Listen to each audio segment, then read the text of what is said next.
reporter who registered me. She has one question. Hi, how are you? Hi, good to see you. Good to see you. How's it going?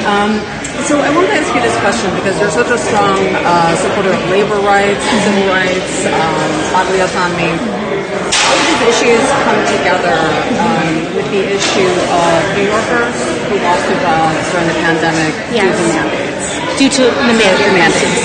And there are still a lot of those people who have not been reinstated and want to be reinstated. What is your position on that? Would you support reinstating those New York City workers and state workers who lost employment under the mandates and want to go back to work? Yeah, well, I believe the mayor had lifted many of those mandates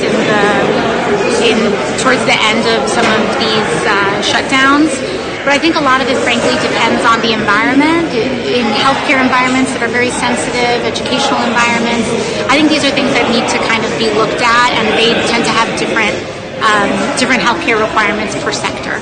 So those workers, that was city one workers, question, my dear. I'm so sorry. Not reinstated. I'm so sorry. That was the one. And I think this it depends on includes the sector. sanitation workers. I'm so sorry. City workers. We did the one. I'm so sorry. I think it depends on the sector that first. Thank you. Sanitation workers, yes. And off she goes, walking away from the people. But here we are to face the people directly. Hello, all those beautiful faces. It's Saturday night. And as you can see, it's going to be a spicy one. That opening clip is courtesy of NYC For Yourself. I'll make sure that description gets down. The link gets down there in the description. And we're going to talk more about that video and just generally about the government and their tendency to not like to be so transparent and, shall we say, even censorship. But I have the perfect person here to talk to me about this issue, and that is Jeremiah Hosea, who, like me, lost his job working for the city of New York for refusing to comply with the vaccine mandate. And we definitely will have a lot to say about that video. But first, why don't you introduce yourself to the people? Tell them a little bit about what you're doing these days. Hey guys, it's Jeremiah Hosea. I'm super excited to be here with you, Stephanie. I'm so proud of what you're doing, and I'm so glad to be your co-host again here on this wonderful Saturday evening. I'm writing. I started a new Substack, which I'm really excited. I'm finally expressing myself, and I've returned to my life and career as a writer, which is something I always wanted to do, but I didn't realize, I had no idea that I was going to be compelled into writing through the medical freedom movement. I thought I was going to be like writing about recollections of my life as a musician and stuff, but no, it was the medical freedom issue and the human rights issue, all the issues connected with that compelled me into writing. But my family's on vacation. My beautiful family's on vacation, so I'm on staycation, and I have to get a lot of music produced while they're gone because I know I won't have this time again. So I'm just cooling out, teaching chess, playing my bass, and enjoying every day of the summer. How about you? Yeah, trying to make the most of it. Definitely in one of those same spaces where it's like working and vacation seem to become one these days. And I can't say I'm complaining, because sometimes I get annoyed when I'm just sitting around hanging out, having some fun, because I'm like, we have some things to get done here, people. You need to have your rest and relaxation. Sure, but tonight is a big night, so go ahead, grab your drink. And like I said, we're going to be talking a lot about censorship tonight. I'm getting tired of kind of like trying to race through a bunch of different headlines on this show. I want to slow it down, really take a deeper dive, because that's what I do. And hopefully that'll help give a framework so that when maybe you are flipping through those headlines, you can think about them outside of those culture wars. So I compiled a bunch of clips, and more than articles, which I have generally done in the past, we're going to be going through clips. And the first the big news, it's the headline tonight, is the Biden v. Missouri case. I don't know if you've been following that one. I've been talking a little bit about it here on my YouTube channel before, definitely talking about it over on my Instagram and Twitter. Make sure you're following me. Those are down there in the corner. And so we're going to talk about the facts of the case, what a preliminary injunction means, because, people always think that headlines mean one thing, but really the legalese, they mean another. And then we're going to broaden that conversation out to just censorship and technology in general. And we're going to be talking about one of your articles that you just published. So I'm super excited about that. But first, I'm going to need everybody on here to go ahead and help your girl out with her algorithm. You know what I mean? I got some algorithm issues. I'm almost at 1,000 subscribers. So hit the like button, subscribe to the channel if you're new here, hit the notification bell so you don't miss any of my videos, and share this stream out. Help me hit that 1,000 subs maybe while we're live on air here tonight. That'll be awesome. Yeah, that would be cool. I don't know if I can if I'm really going to be good at monitoring it, but maybe afterwards, we'll check it out. We'll announce it. And, when you hit 1,000 subscribers, you hit that algorithm differently, help spread out the word to more people. And I get to monetize my channel. I've hit all the other requirements. I just need that 1,000 subscribers. And, we want to live free, but of course that does cost money. So help your girl out. And also, I do have down in the description below Queen Bee's Pharmacy. She is a sponsor of this show, so you can use my code to get 15% off. And we love to support the people who support us. So definitely do that. And if you want to support me, you can head over to TeachingLiberty.org. Become a member. It's sort of like a Patreon service. You do $5, $10 a month. And I'm also offering a free course. So even if you're not a member right now, you can head over to TeachingLiberty.org and check all of those cool things out. All right, I think I covered all the administrative stuff there. Thanks for bearing with me.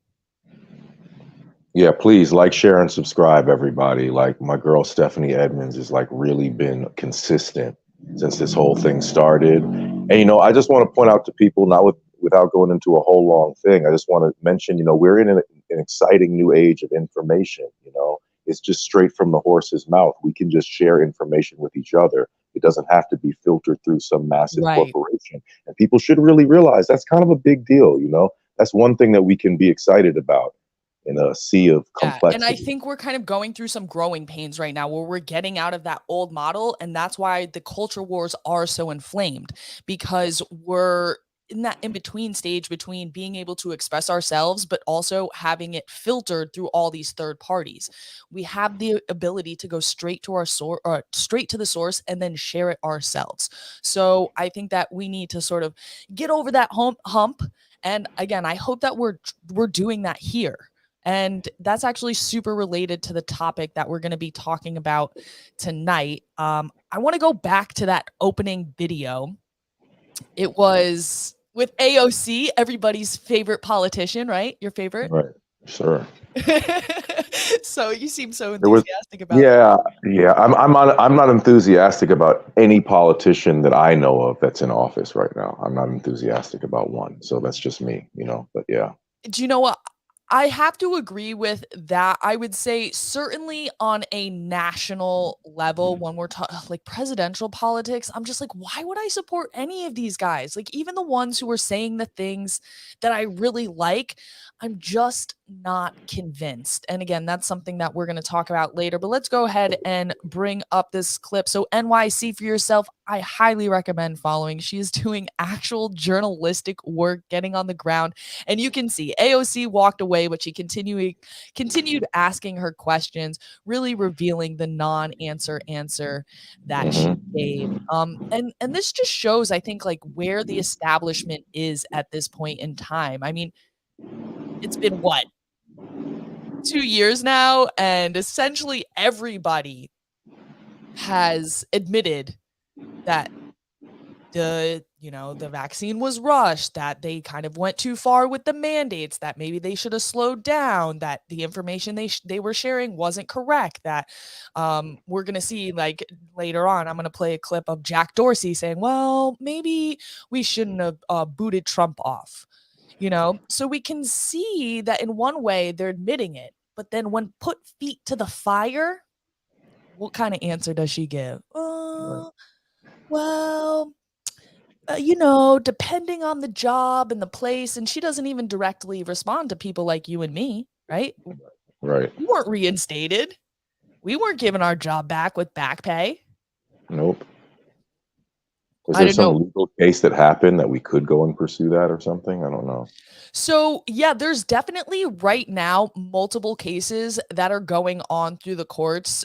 They depend on what your relationship was with New York City. So I know you were a contractor versus Right. like I work directly for the city. So that's definitely going to impact things. I have a couple of videos up. I put them up, I believe, in April, where I was talking with Rachel Maniscalco, who had a big case that went all the way up to the Supreme Court, and they rejected it, unfortunately. And then she's currently, and I'm currently part of this lawsuit too, that we're suing the UFT among other parties. So that's for people who were part of the Good. union and were tenured. I know that there was a woman who worked for a contractor. She was a dance instructor. So you were a chess teacher, right? And guys, listen, if you need chess instruction, go to, what's your website? Shout it out.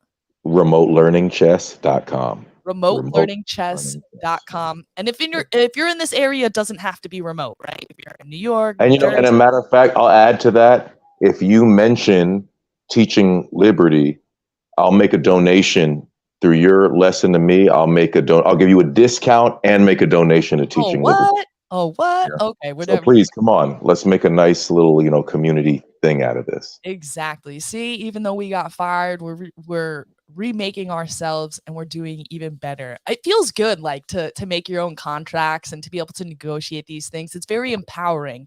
And even though fighting back against the system has been empowering in some ways, because the bureaucracy of the Department of Education in New York City is so enormous, it just becomes faceless, and there's nobody to talk to, there's nobody to hear your concerns. So that does feel a little frustrating, and one of the reasons I just can't like super follow it hard. Like, I'm really focused on what I'm doing here and now and looking to the future. Right. That's a good attitude. But yeah, as far as that AOC clip, right? One thing that was so bizarre about that is that, I mean, you could just see very plainly that she has no feeling for the workers whatsoever. Like, thousands and thousands of people lost their jobs on account of this. Many of whom, we always forget, because this is key, had COVID and were given no medical explanation whatsoever. There's no document anywhere or any statement that could be referenced that explains why you would want an emergency vaccine to protect you from a pathogen you've already survived, right? Like, I'm not a doctor, you're not a doctor, like our disclaimer, whatever. However, we know that, generally the point of a vaccine is to prepare your body, your immune system specifically, for a pathogen it's never encountered. Right. If you just survived COVID, you don't need a vaccine for it. And they couldn't even explain why you would force someone to do such a thing. And yet people still lost their jobs, Right. Well, I think what it really shows is that, it shows where the establishment stands, right? AOC, I believe, just endorsed Biden. So Sure. There's that. But it also, I think, shows where the public stands in terms of their faith and how much they love celebrities and influencers, because that's really what AOC is, right? She's a politician, but really she's a celebrity. She's an influencer. Sure. And that goes for our next guy too, Trump. Right? Because I say this all the time. I know a lot of people like to accuse me of being like a right winger or somebody who falls more on that side of the line or is only calling out the left.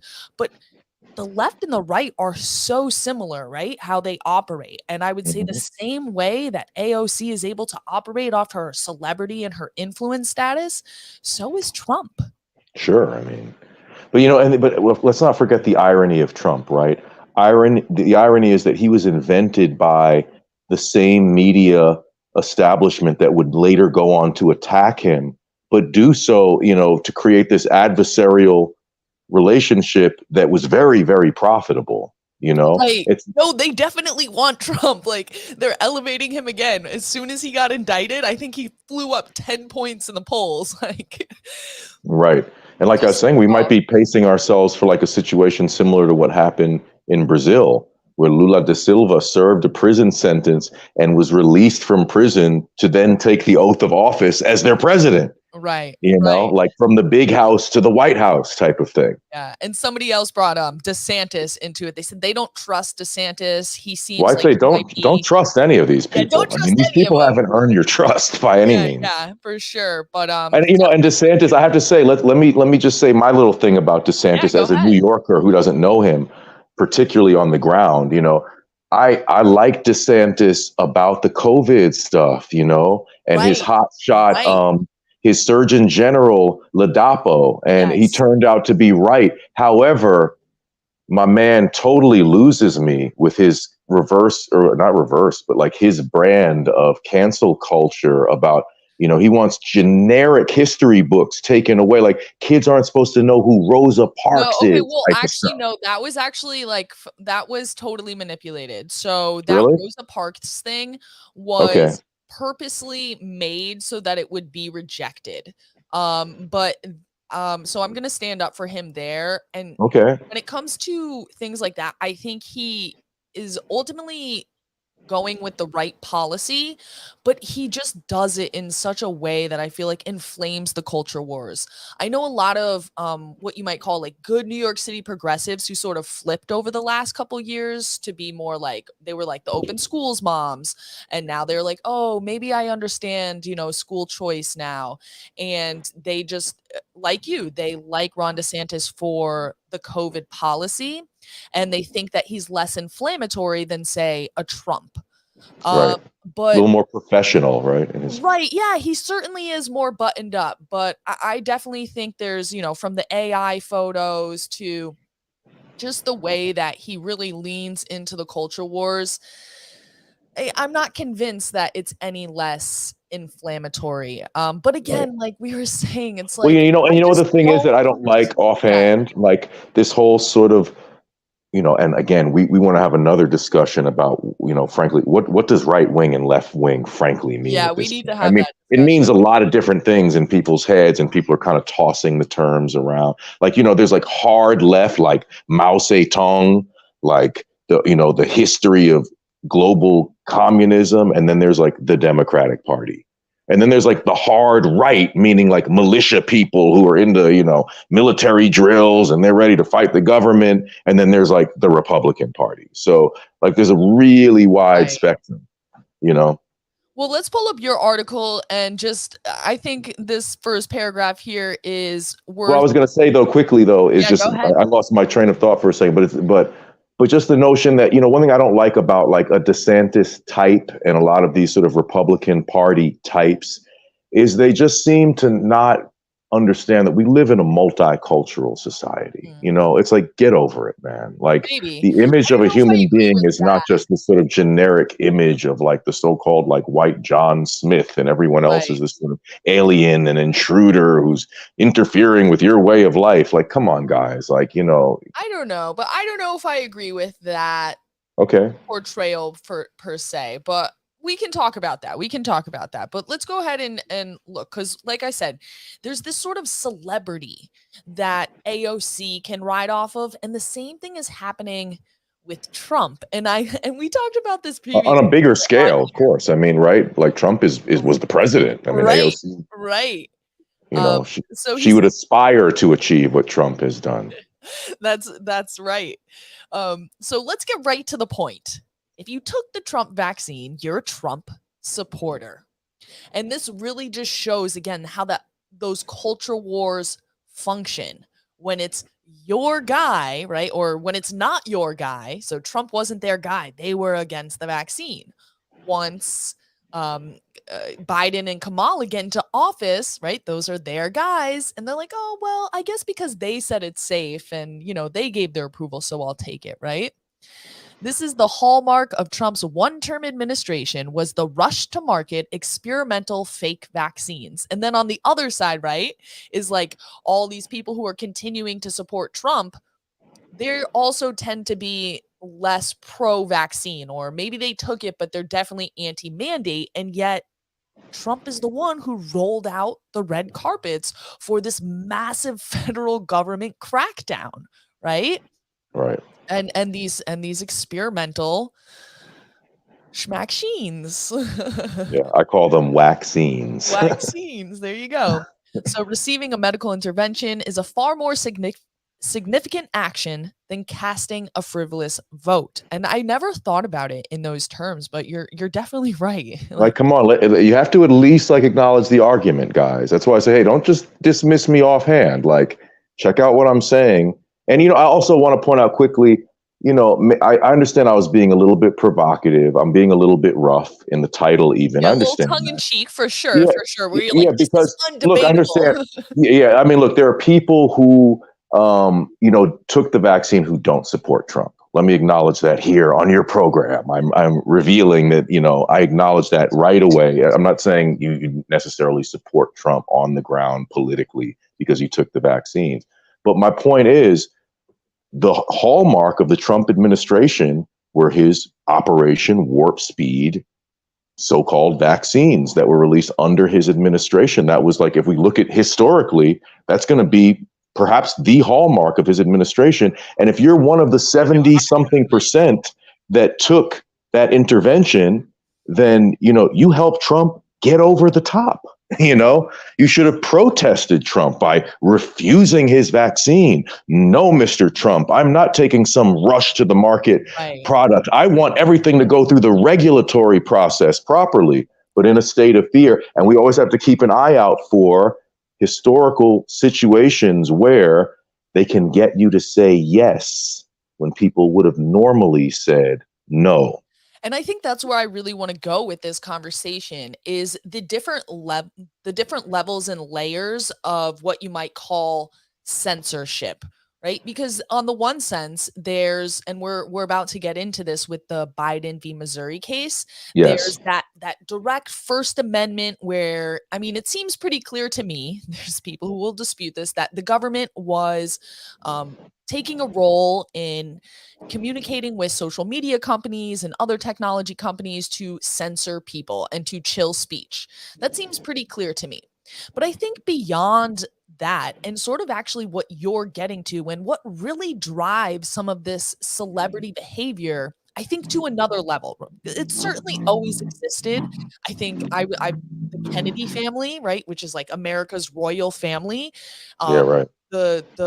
The eldest, Joseph Kennedy, the patriarch sort of the family, he was like a Hollywood guy at one point. So he really understood sort of in the same way that Trump does how to use the media. But I really think that social media and then all of these algorithms are steering us in even more insidious, like subconscious ways that are much harder to track. And we're going to get into that. I want to wrap up this Trump segment with a clip from Anomaly, sort of talking about this phenomenon with Trump and how he can just say and do whatever he wants, and people just seem to continue to support him. You know what? There was a funny term for that called the Fifth Avenue fanatics. Because Trump himself said, I could shoot someone in broad daylight on Fifth Avenue and people would support me. And those blind supporters, I remember one commentator referring to as the Fifth Avenue fanatics. Yes. And so this clip is actually in reaction to, he was just in South Carolina and he mentioned Graham. What's his name? Lindsey Graham. And everybody was like, boo, boo. And he's like, oh, I got to work on these people. And really, like Trump isn't actually super connected with like the populist fervor of the people anymore. If he was once, perhaps, he just has this notion that he can control them and just get over on them. So I'll let Anomaly take it away and then we can have our little reaction. If I were to tell you that the opposition to Democrats and the opposition to the deep state was a guy who did vaccine socialism for big pharma, sells vaccines more shamelessly than Bill Gates in 2023 and won't admit a single flaw, and that person's being supported and endorsed by Alex Jones, you would think I'm crazy. You're like, no way the opposition leader in the Republican Party would be selling. It's like, it's like the whole movement's controlled opposition now. Alex Jones is lying about it and covering it up, and nobody wants to talk about it. Trump's on stage with Lindsey Graham, and that's just totally normal. It's like, it's so obvious that Trump knows that he psychologically controls his base. Even if they'll boo, he's just like, they still like me. I'll fix them. You know, they'll get over it, just like they get over everything. I got these guys wrapped around my finger. He knows what a spell he has under people. So it's like, he'll endorse Lindsey Graham, the worst rhino in Congress, probably the worst, one of the architects of the Ukraine war. He helped, fuel tensions for years between Russia and Ukraine. But, that's fine. It's fine when he does that. It's just not fine when, DeSantis does something. I guess that's just the movement now. It's not really ideological anymore. It's just a idol worshiping movement around a guy who sells vaccines harder than Bill Gates, offered Bill Gates a White House position, and campaigns in 2023 for Lindsey Graham. So, I'm at peace with it. I understand that people want that, and America's just going to keep getting scammed and bamboozled. And, it is what it is. I'm politically homeless now, but the opposition is completely controlled and nobody seems to care. So that's our little clip from Anomaly, kind of echoing, I think, a lot of the things that we've said here. And well, I have to say, Stephanie, walk away. I really have to thank you. I mean, the fact that you pull up that clip, that is very astute, because I have to say, in releasing this article, like a good friend of mine used a phrase I thought was kind of amusing. He said that I kicked the hornet's nest with this one.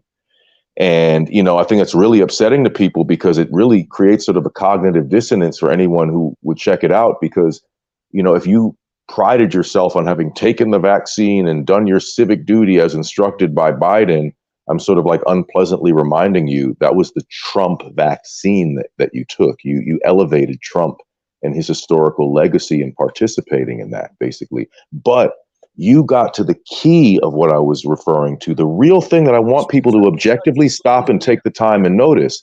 Anyone who's listening to this, please just bear with me for a second, which is that it is truly phenomenal, in my opinion.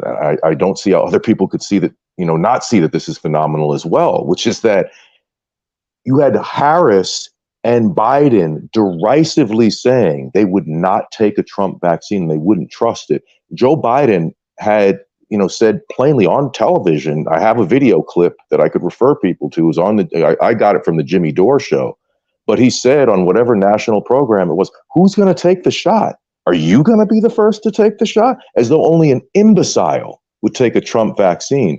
They also, in separate interviews, said that they wouldn't and couldn't mandate the vaccine. Right. And yes. Fauci said that, and Pelosi said that. Yep. And the fact that they could turn around and within Biden a matter of months, Biden, Pelosi, and Fauci all made it clear we couldn't and wouldn't and couldn't mandate the vaccines. We just like people to take them, I guess was what they were saying, at different times along the timeline. They were like 70%, and then it like kept going up. And but it's like, but the fact of them being able to, one, completely contradict themselves, and for no one in their base or in the major media to notice it. No one pointed out to him, well, sir, you're mandating, like, here's the video clip of you a couple months ago, which then takes us into this sort of, and I don't know exactly what the term even means, but sort of a Mandela effect, Twilight Zone sort of scenario of just, what kind of society are we that we all practice amnesia together? I find that really remarkable. Yeah. And then we claim to be students of history. Like, what's the point of studying history if you're going to actively forget what was said just a couple of months ago? I mean, the power of social pressure, it's really, I think, it's beyond hypnotic. I mean, because my friend was saying something to me like this. He was like, I know these smart people, they're professors and they have this degree and they do this job and that job. I'm like, hold on. Intellect has nothing to do with your ability to buffer from those social pressures, right? whether you are somebody who's like not, not of the intellectual class, maybe a lower socioeconomic status, like a white collar or a blue collar job, it doesn't matter. White collar, blue collar, intellectual, day worker, whatever it is, social pressure functions the same. And no amount of intellect shields you from that. It is something different altogether. I don't have the words to explain it right now. Well, I mean, but naturally, in the higher sort of echelons of society, that pressure sort of means a little bit more, because you did more to fit into a certain social class. Once you reach, professorship, when you're an MD, when you're of the professional class, it's a bigger mountain to fall down from than your average working class person. It's just like, hey, that's my opinion. You could like it or not. But it doesn't work like that amongst the professional class necessarily, the political class, as we could call them as well. And it doesn't work like that on social media either, where I think by now, hopefully everybody out there has heard of the Twitter files. Yeah.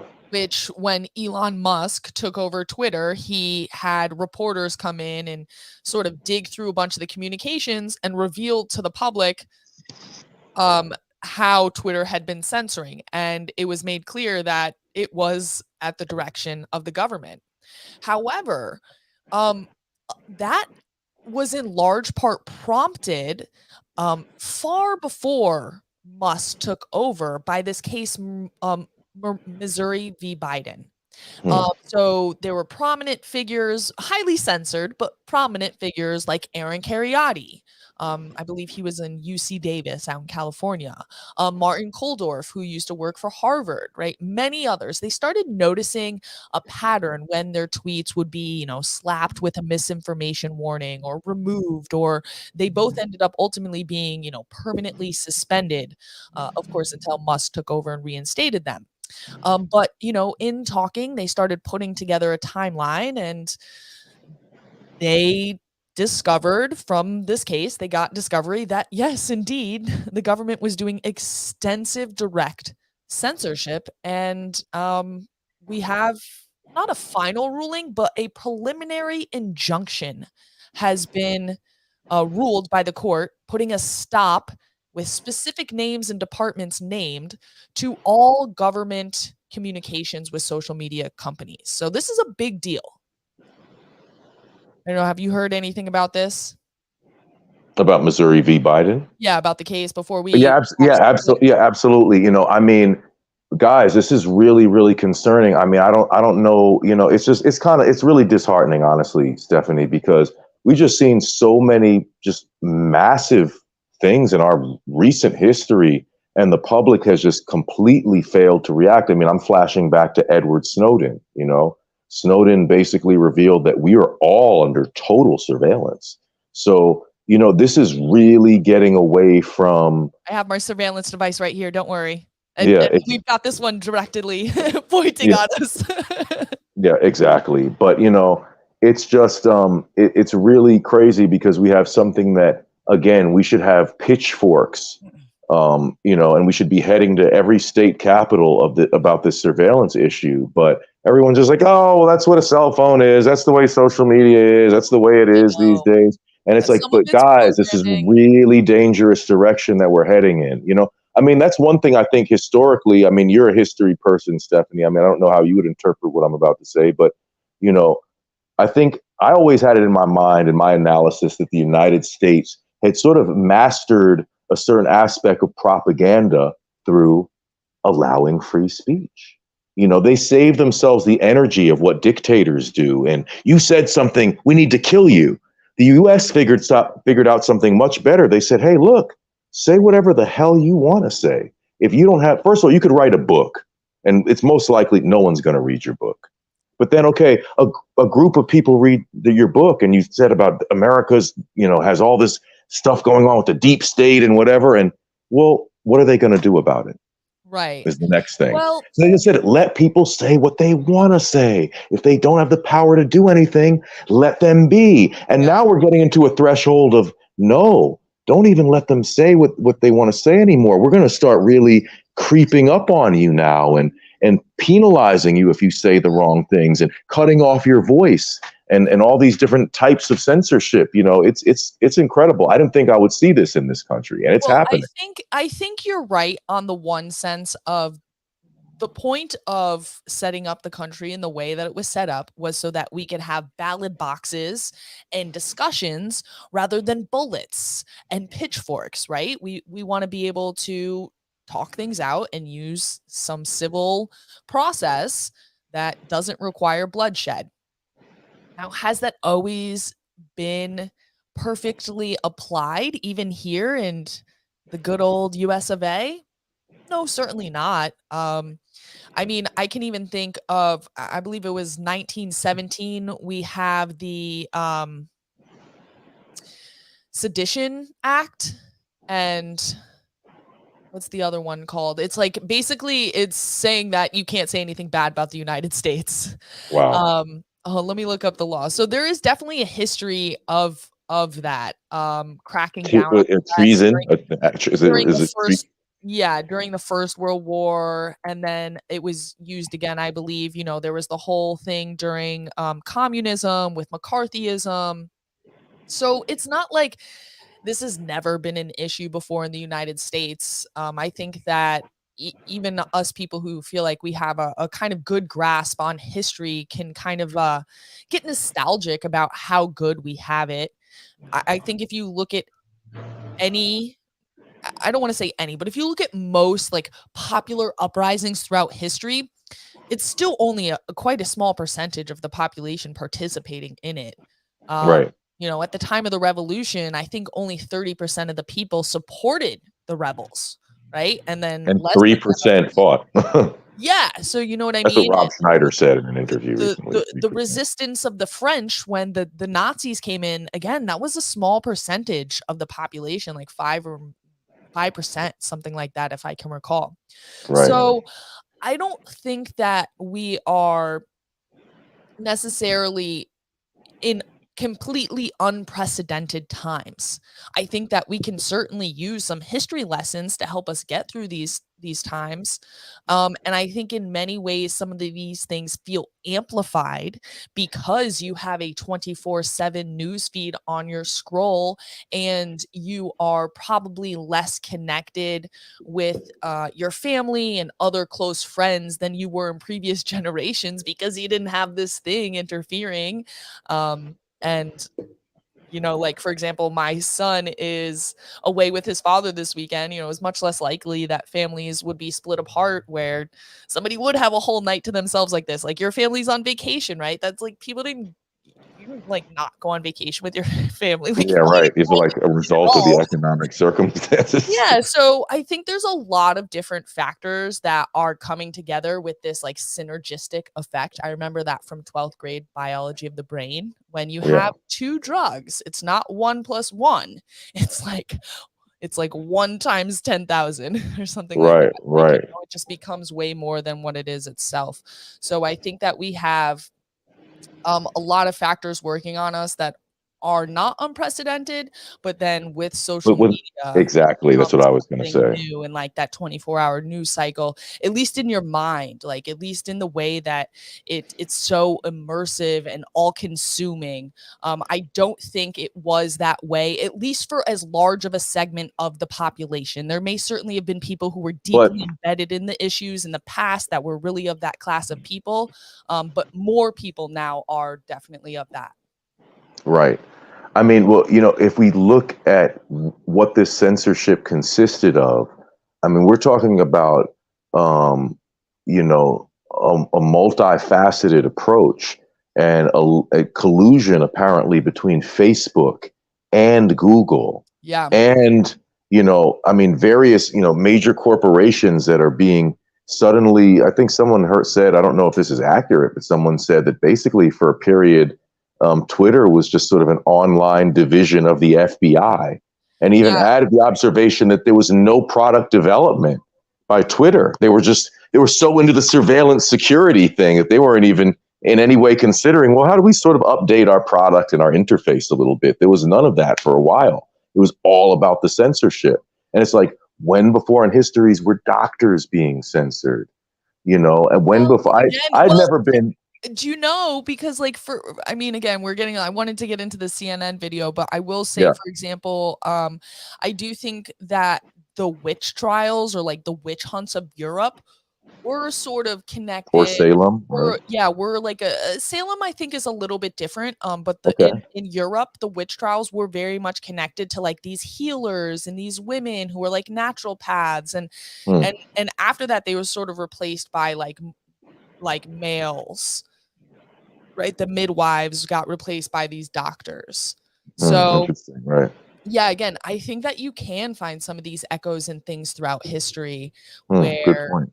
you have certain knowledge being questioned, right? These women's knowledge was being questioned and replaced. It's a great observation, Stephanie. My hat's off to you for that analogy. I took a witch trials class I was a history major, so hey, each one teach one. That's like that's a good reference there for what's occurred.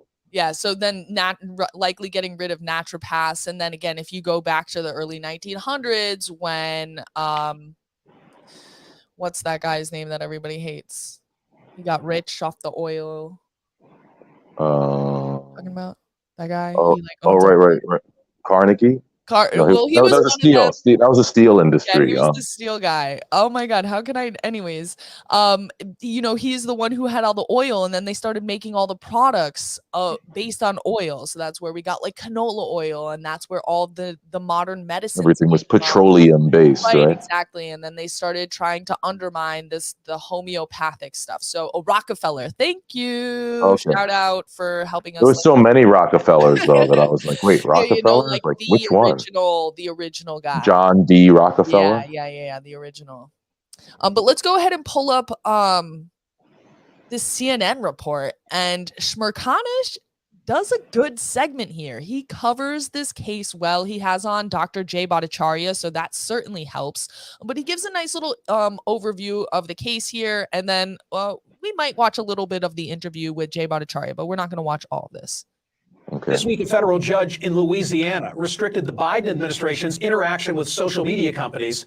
Judge Terry Dowdy said this: if the allegations made by plaintiffs are true, the present case arguably involves the most massive attack against free speech in United States history.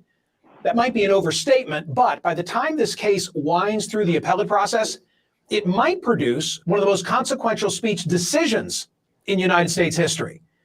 The case was brought by the attorneys general of Missouri and Louisiana and half a dozen other plaintiffs who the New York Times described as follows, quote, 5 individuals who campaigned against masks, argued that vaccines did not work, opposed lockdowns, and pushed drugs that medical experts denounced as ineffective, like ivermectin and hydroxychloroquine. To address what it believed to be the spread of misinformation, White House officials and public health agency leaders held bi-weekly meetings with tech companies over how to curb the spread of what they regarded as misinformation during the pandemic. Former White House Director of Digital Strategy Rob Flaherty and COVID-19 advisor Andy Slavitt were in constant contact with social media executives. There you go. That's what you were talking about. Constant contact, right? I like how they pulled like the quote from New York Times. So that's like, these are the people who are spreading disinformation. Which is I want to connect a little dot here because something's jumping to mind, which is, I don't know if you're familiar with Chris Martenson. I became familiar with him during, the whole COVID thing. And I forget the name of his podcast. Peak Prosperity. Oh, Peak Prosperity. Good. So, right. And he, Chris Martenson was talking about, what are we talking about now with the censorship thing? About something that he covered. I'm sorry, just reminded me of the clip that you just played. All right, well, we'll keep going. Maybe it'll come to you. Opinion. Here's an example of what ensued. In an email following an April 2021 meeting between Biden administration and YouTube officials about vaccine misinformation and efforts to combat it, Rob Flaherty, former deputy assistant to the president and director of digital strategy, wrote that his concern about misinformation on YouTube was, quote, shared at the highest, and I mean the highest, levels of the White House. Flaherty indicated that the White House remained concerned that YouTube is, quote, funneling people into hesitancy and intensifying people's vaccine hesitancy, adding, quote, "We want to make sure that YouTube has a handle on vaccine hesitancy and is working toward making the problem better." Throughout the entire opinion, the judge highlighted several uses of the words "we" and "partnership," reinforcing the idea that the government was pressuring a private company about curtailing speech. The ruling provides exceptions when it comes to posts involving criminal activity, national security threats, voter suppression, or foreign interference in elections. Critics warn that it could curtail efforts to combat online misinformation. The Justice Department is appealing and requesting a stay. A White House official defended the administration's actions, saying the government, quote, has promoted responsible actions to protect public health, safety, and security when confronted by challenges like a deadly pandemic and foreign attacks on our elections. Two of the plaintiffs have been guests of mine variously on CNN and on my SiriusXM radio program, Dr. Jay Bhattacharya and Dr. Martin Kulldorff. They also co-authored a piece for Smerconish.com back in 2021 titled "The Beauty of Vaccines and Natural Immunity." Well, here's how they're identified in the legal opinion. It says plaintiffs Bhattacharya and Kulldorff are infectious disease epidemiologists and co-authors of the Great Barrington Declaration, published on October 4, 2020. The GBD criticized lockdown policies and expressed concern about the damaging physical and mental health impacts of lockdowns. They allege that shortly after being published, the GBD was censored on social media by Google and Facebook, Twitter, and others.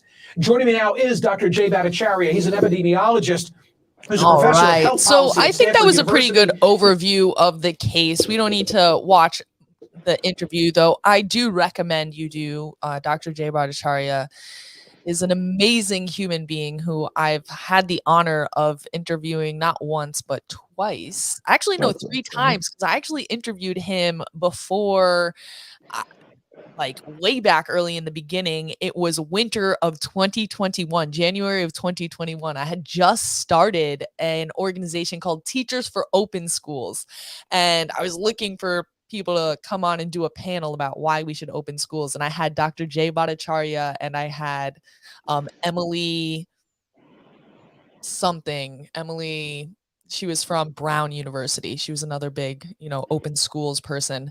Yeah. And then I actually went and saw him out in Stanford University, and then I got to interview him again when we were in Washington, D.C., lobbying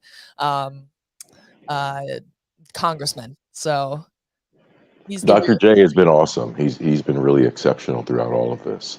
And very reasonable and measured throughout, I mean, he has a very high report card, I would say, throughout all of this.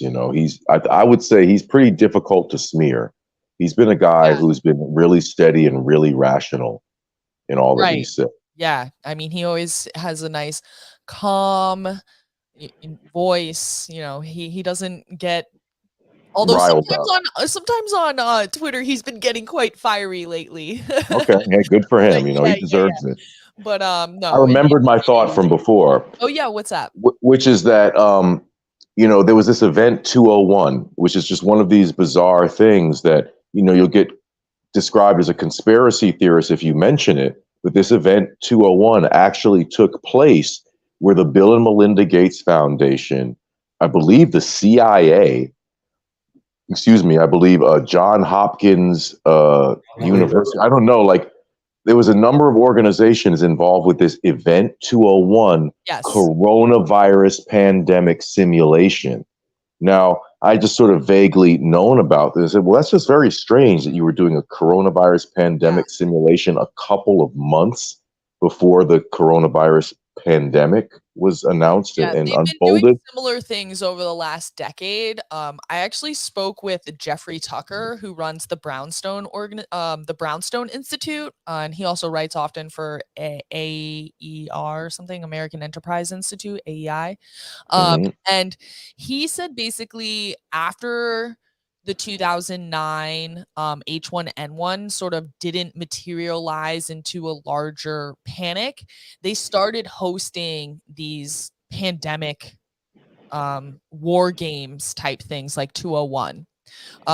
And So there was sort of this unofficial pandemic playbook that was developing alongside the official pandemic playbook, which basically didn't have lockdowns in it at all, or if they did, they were always supposed to be for a very discrete period of time.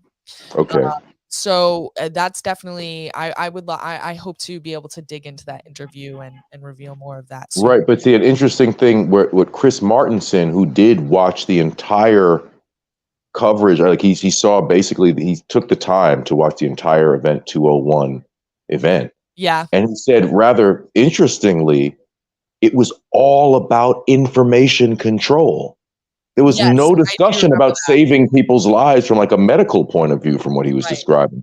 It was all about controlling the narrative and controlling information and stopping misinformation. So that just strangely resembles what actually occurred, which then begs the question, like, who's controlling this, and determining what is the forbidden knowledge and what is truth and not truth and what is misinformation. And as we know, a lot of things that were labeled misinformation turned out to be patently true. Right. As things unfolded. Which is why this case is so important.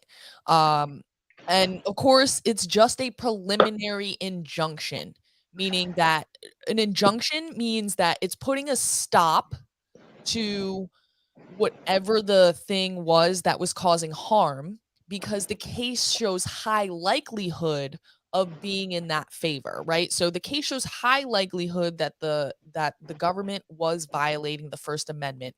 However, this ruling was not on all the facts of the case and deciding a final outcome. It was Right. just putting a stop in order while the case continues to make its way through the appeals. And so it should be celebrated, but we also need to remain vigilant and Right. realistic about what the future is, because also too, like, this means that might have the ruling, but it's the executive branch that is supposed to do the enforcement, right? And Biden is the leader, or whatever. Biden is the face of the executive branch. We don't really know who the leader is. We have some Yeah. ideas, maybe. Right. But I think that this brings us to this Jack Dorsey video where he says he regrets banning Trump because, again, it goes back to that same attitude sort of as the AOC, where it's like you'll admit the thing on the one level, but not at the level where it actually matters or has impact. Right. And I also think that it sort of is a clue as to where the establishment wants to steer thinking. Like, they don't just offer these opinions, I think, for no reason, right? And I do also think Jack Dorsey, didn't he sort of like give not a full like out endorsement of RFK, but he was like RFK is gonna win or something like that. I didn't hear about that. That's interesting. Yeah, so here, let's pull up this clip and play that. Oh, it's over here. And also, I can't stand him. He's so annoying. Jack Dorsey. Oh my God. Right. How do I pull this up? Boom. Probably the right decision for the company, but the wrong decision for the world. And we saw a lot of follow-on companies such as AWS take Parler off their services and being removed from the App Store. And I think it opened a gate that I'm not proud of at all. It felt wrong to me, and I was always searching for a different solution, but I just did not come up with a solution within that structure. And I could not figure it out. And I don't know, like personally, it was heartbreaking. All of these actions that we took. He's giving me like faux Jordan Peterson vibes, like, he has a similar voice, and he like pretends to do that thing where he's like thinking deeply about something before he speaks in a very Jordan Peterson way. And he even sort of looks like him, to be honest, like a younger version with like this big beard and like this stupid nose ring, even though I have a nose ring. I don't know. I feel like it's not right on him, but. Oh yeah, I can't see it. He So, does have a nose ring, but anyways, that's interesting. he's just so annoying. It's like so The fake. CEO with the nose ring. So fake to me. And actions that we didn't take as well. I grew up as a punk. I never wanted to be an entrepreneur. I never wanted to build a company. I never wanted to be a CEO. But Oh, poor guy. it was Poor you, back Billy. on Twitter, and I had to learn what I had to learn. And in that, I learned what I had forgotten as well. What I'd forgotten about what I loved about the internet and why I'm here in the first place. I don't know. Any reactions to that video? I feel like I've said my piece. To be honest, I wasn't exactly clear on what he was talking about. He was talking about the censorship policies and How everything before he left. so that they banned Trump, and then there was sort of this cascading. Oh, right. And that reminded me of something. You know what? It's funny is my personal opinion is that the banning of Trump was the least significant of all the bannings, and Trump should have been banned earlier for provoking nuclear war. Like, I remember someone making a joke to the effect of, "Hey, is putting the world at risk of nuclear war a violation of Twitter's terms of agreement?" It's I like, don't know about that. I don't know what you're specifically referencing. I forget what it was at the time, but it was like Trump said any number of inflammatory things. I mean, I don't believe in censorship, first of all. So I don't think anyone should have been taken down. But it was like, to me, the real thing was doctors being taken down for saying things that wound up being medically true. Like one of the most aggressively censored doctors was Dr. Sucharit Bhakti. And I remember he was emphasizing that these shots are going to cause blood clots. Somehow he was aware of that. He was very aware of mRNA and the risks of mRNA. And, he was aggressively censored. And then as soon as the shots came out, they paused them for a moment. Said, "Oh, well, a few blood clots were noticed." And they said, "Oh, it's okay," in association with Johnson & Johnson. And then they said, "Oh, no, actually, it's not too bad. Don't worry about it. It's sort of a 1 in a million type of thing." And they've quietly pulled Johnson & Johnson altogether from the market, right, without even mentioning it on the news. They pulled AstraZeneca in the UK, which was the pride of London, that London and Oxford jumped in on the vaccine craze. And these things have quietly been pulled. It's like, hey, if you were forced to take a vaccine and you took J&J, can you go now sue your employee? They forced you to take a product that was just pulled from the market. I know, that's crazy. But that's sort of the surface level, right? Those are the obvious things. And I think you can explain it in one sense by saying, well, that's just not the narrative, right? It's not the establishment narrative, so that's why it was censored. And that may certainly be the case, but I also think that there is a secondary level of like censorship, and it's not this active censorship where it's like removing things or preventing you from seeing things.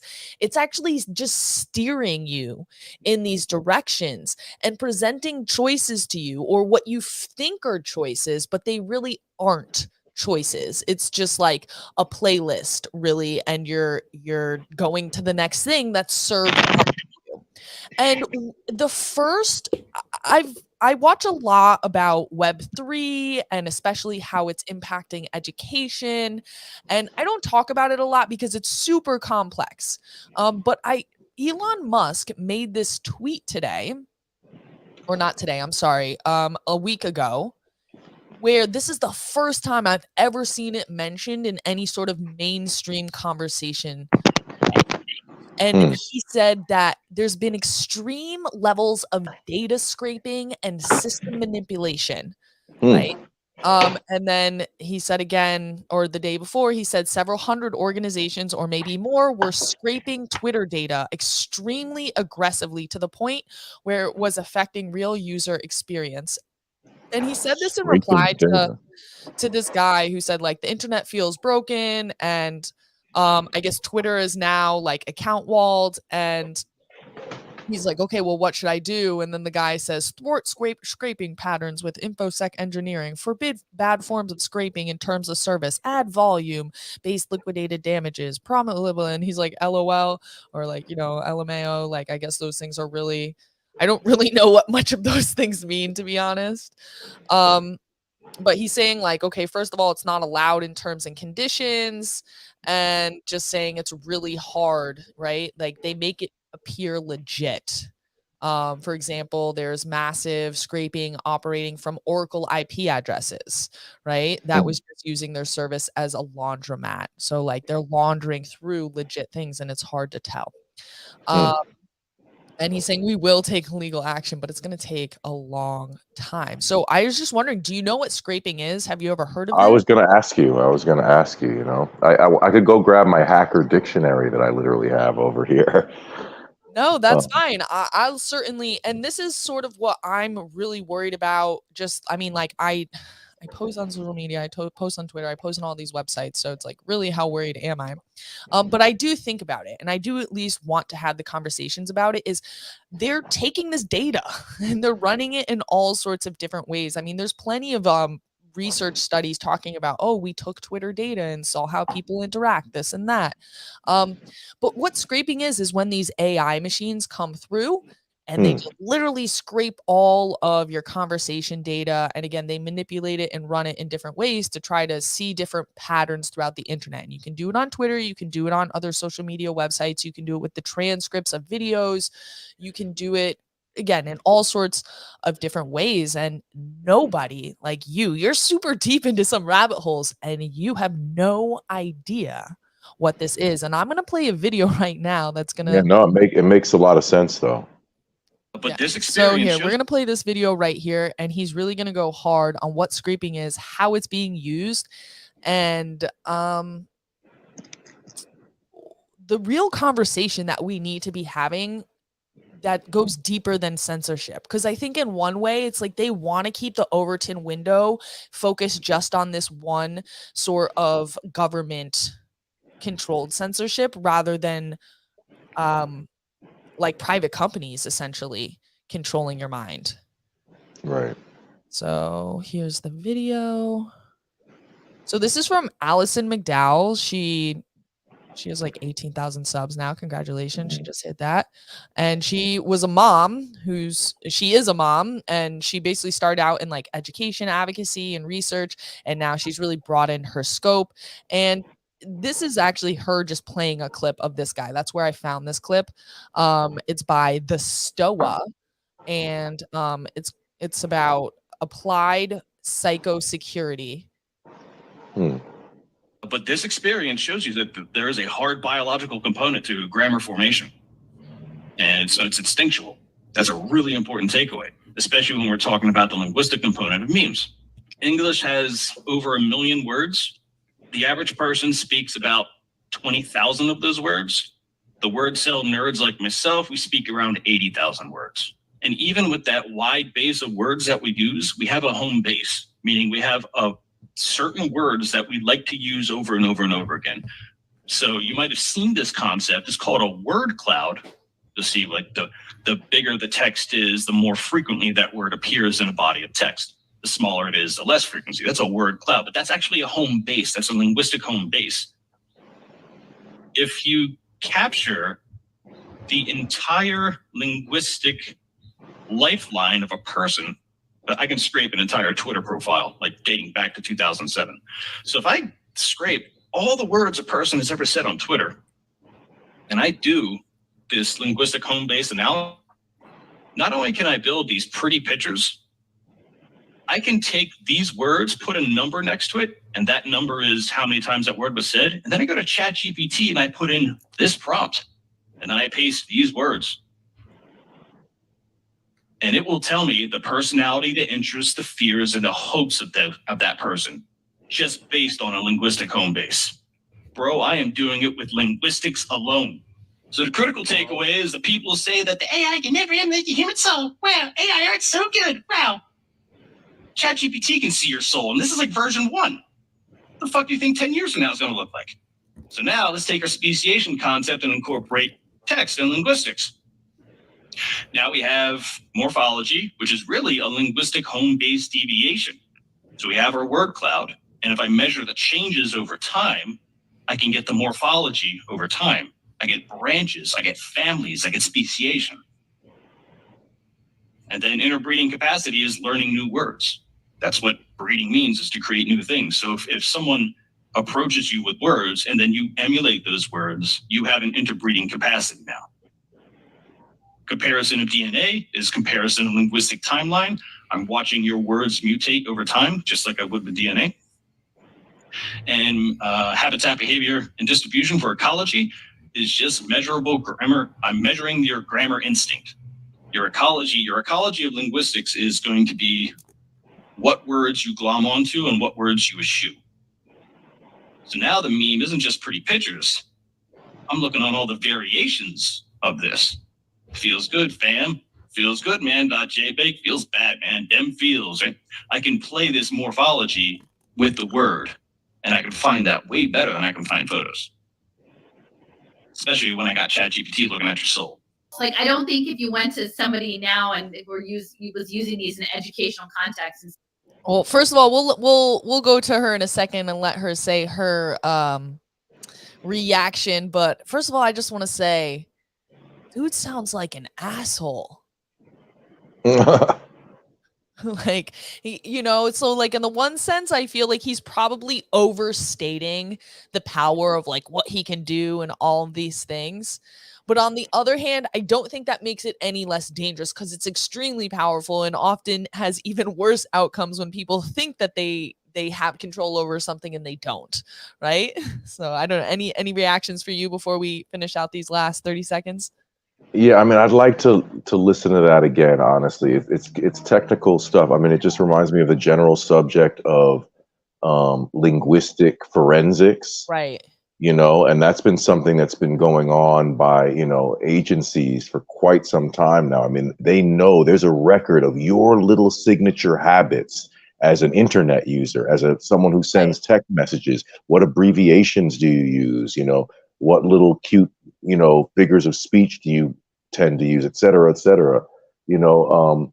Yeah, I mean, we're entering the era, like everyone, be aware. We've covered a lot of topics tonight, but one thing I want to put out there is we're entering the era of the deep fake, and there's a little bit different than that, but it's the same type of technology of we are getting so able. Make a deep fake, right? Is they would take all of this video footage from you or all of these words that you said, they would scrape it, they would run it through an AI, and then that AI would spit out, I mean, you could be chatting with me. You would think it's me because the AI can literally just at a click of a button access any phrase I've ever said. Right. And like maybe be able to mix and match them and morph them to have evolving and more complex conversations. And to imagine all this stuff getting presented in courts. I mean, it just is.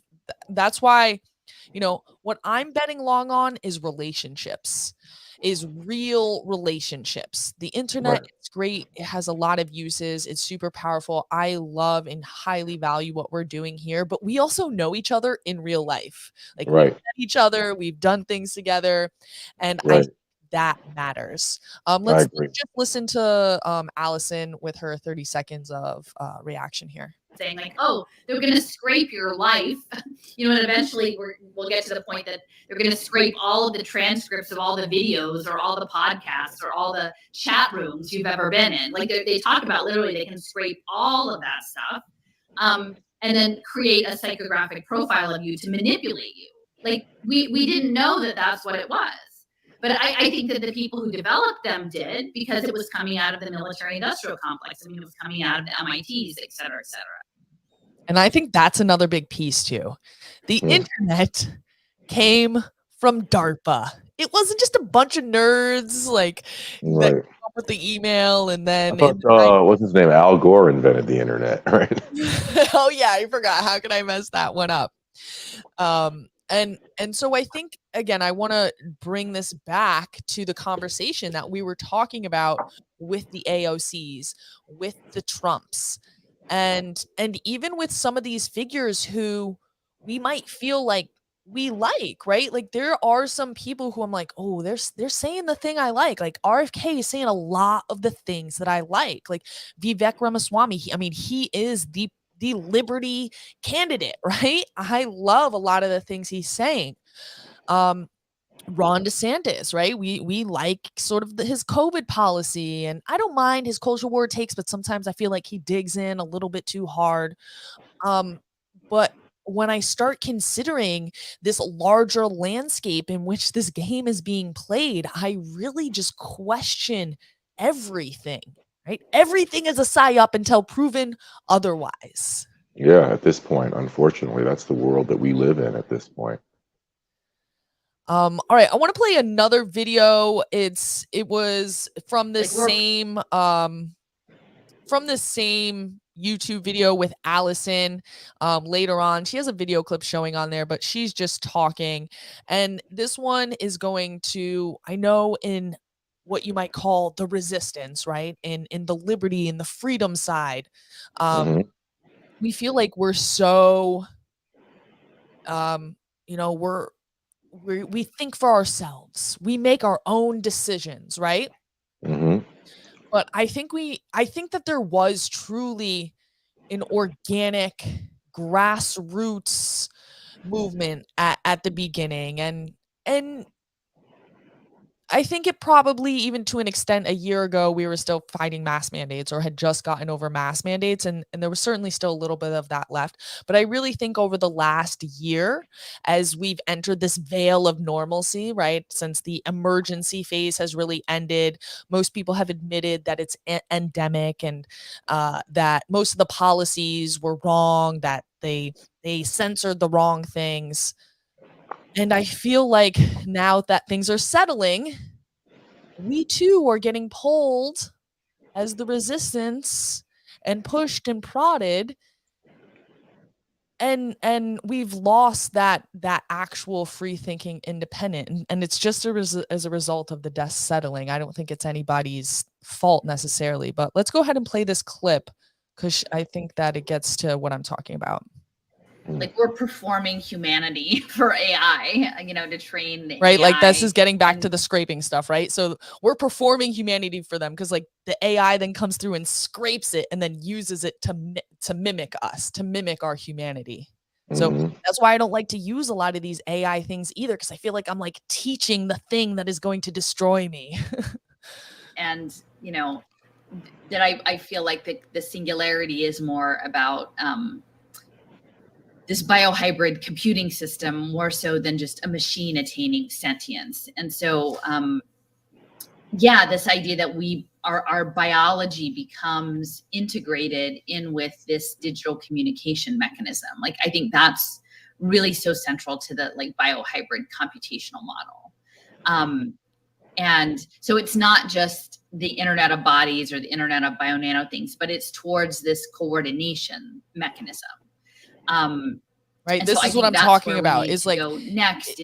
It doesn't care necessarily what you think so much, right? Like, that's the top layer of it, where it's like, oh, you Jeremiah, you have wrong think, right? Like, you're not on the right side of this. You're not a good Democrat. But actually, when you go a couple layers deeper, they don't care what side you're on so much as the fact that they can steer you and keep the thoughts of that group within a certain acceptable window. Like, even if it's like the unacceptable place to be, like they want to control those groups and be able to steer those different competing factions. Right. The swarm intelligence and the computation, and I think there's some aspects of coordination that involves our bodies, but then I think consciousness too is a huge piece. And once you get to that point of understanding that, then the token engineering, the crypto, the smart contracts, that the net webs of relationship and circuits that are going to come about, it becomes really clear for me. I mean, and especially seeing how the quote unquote resistance has been set up to essentially lead the way into this new phase in the name of sovereignty, natural sovereignty, in the name of radical democracy or renewed democracy, in the name of classical, bringing back the classics, it's almost laughable. But by this point, once you understand the teaming and the belongingness and the tribalism, very few people are going to walk away from their chosen influencers, right? And the community built around those influencers to say, hey, wait a minute, So I know we've been going for some time here. We're at almost an hour and 15 minutes, and I've played a variety of seemingly different clips, but I hope people can see the needle that I'm trying to thread here, right? And all talking about steering and these cults of personality, and really how the social media and the censorship works in so many different levels, and particularly this one we don't think about. And I think that if we are going to revive that real organic grassroots nature that can't be controlled as easily, we have to have this conversation. We have to start self-reflecting on how our ideas might be being shaped by these, especially now that so many of us are online, right? Like, think how many people you got on Twitter now, or how many people that you've convinced to read your blog, or subscribe to me on YouTube. Like, we've encouraged so many people to come into these spaces to fight this fight, and now we're here, and we can be so easily victimized by these technologies. I feel like I don't know if it's worth it. It's like, I don't want to be a Luddite, but Yeah, I mean, this is reminiscent of the stuff that Yuval Noah Harari was talking about. The so-called philosopher priest of the World Economic Forum, that he says we're hackable animals. Yes. And he says it kind of derisively, that the human being is a hackable being. You are nothing special. We know you better than you know you. It's kind of like, it reminds me of, those old-fashioned, if you're old enough to remember, some people in the audience might not even be old enough to remember, when they had just old-fashioned surveys. Like, I even remember being given a survey at a movie theater. Like, what was your experience at the movie? Like, they ask you like 5 questions. Did you like the movie theater? Did you get popcorn? Like, I don't remember what the questions were, but it was like, they want to know more about the consumer. So what happens in capitalism, what happens in society when all of a sudden the people who wanted consumer information have massive consumer information, detailed information. They're observing your habits. It's something about scale, right? It's like, in the one hand, as somebody who believes in the free market, somebody who you might call a capitalist, right? And you have to create scale in order to create more wealth, right? And when I say wealth, I'm not talking about people being insanely rich. I'm just talking about improving people's standard of living, right? So between like 1980 and 2000, I believe that the world's population, or the world's poverty, was cut in half, something like that, some ridiculous statistic. And today, a very small portion of the world lives in poverty compared to, just 2 decades ago. So that's a big deal, and I think it's important. But then the question is, like, at what point does the scale lose utility? At what point does the scale become more destructive of the ends, right? Because it's so disconnected from what it started at. And I feel like we can see that disconnect in our society. Like, people literally aren't even connected with what their biological sex is. And I think some of that just has to do with the scale that we are operating at. And I think as we're like, well, we can use AI to be able to handle this scale more, I fear it's just going to drive further disconnect. Yeah, I mean, one thing that's also just so concerning about the whole trend of society, it harkens back to, or reminds me of the famous quote from Jurassic Park, where he said, we were so obsessed with whether or not we could, no one stopped to think whether or not we should. Yeah. And it just seems like there's a lot of things on that front. Like, we just race ahead. Newer is better. New technology. Like, even with the COVID stuff, I found it so strange how they were like, mRNA is a new technology. Well, it's like, yeah, I'm not excited about that. They'll be they're like, no, but it was started being developed in the 1980s, so it's like 3 decades old. So I'm like, wait, which is it? Like, right? They try to say that in defense, that it's not that new. They've been developing it, and I argued, and I said in one of my Substack articles, yeah, people said that they've been working on this for 20 years. I'm like, no, they've been working on it for 40, and it's been dangerous the whole time. A time period of studying something doesn't make a dangerous thing safe necessarily, and that was the whole point of Robert Malone, is he said, you guys have presented no evidence showing you have fixed the documented dangers of mRNA. Right, which is why it has never before had a drug that's come to market. I believe they were doing a lot in the cancer research area. Right. They never had a successful drug. So right, but there's so much of this Jurassic Park effect across the board, especially with this AI stuff. I mean, there is the sort of science fiction sort of hypothetical question that we might have already succumbed to the AI takeover. We might just be playing out the next phase of it. Maybe AI doesn't intend to eliminate us. They just wish to control us or whatever. Like, we don't know the scenario. It's sort of like with this hypothetical thing about life in the universe. There's some people who think that there are more intelligent beings who look at us basically like ants, which is, it's like just whatever. There's all these hypothetical theories. Like, once you get into the realm of AI, it enters into a huge theoretical realm of, I don't know if that's the right term, of like a sort of a 0-day effect, like the day that AI has taken over. It might not, that might not, it might have already happened, first of all, because it might not have happened in the form of a mass extermination of the human race. Maybe that wouldn't be the conclusion that the artificial intelligence has reached. Again, it's very advanced stuff, but it seems rather dangerous. And that's another thing too. People have warned. I think it was Stephen Hawkins, I think, has made statements, if I'm not mistaken, about AI is a threat to the human race. And I don't know, like, are we talking about it in that context? Because perhaps we should be. Yeah, I definitely think so. I mean, I can see this being it's sort of like having like a pet tiger in the next room. Like, oh no, don't worry, the tiger's fine. It's like, you sure he can't break through that door?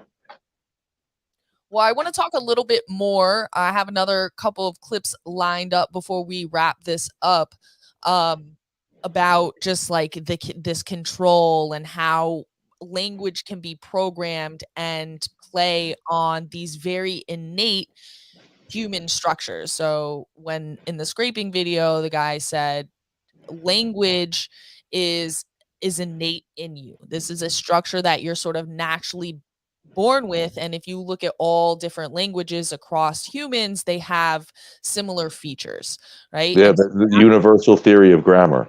Right. And that's why it is such a powerful window into like the human soul.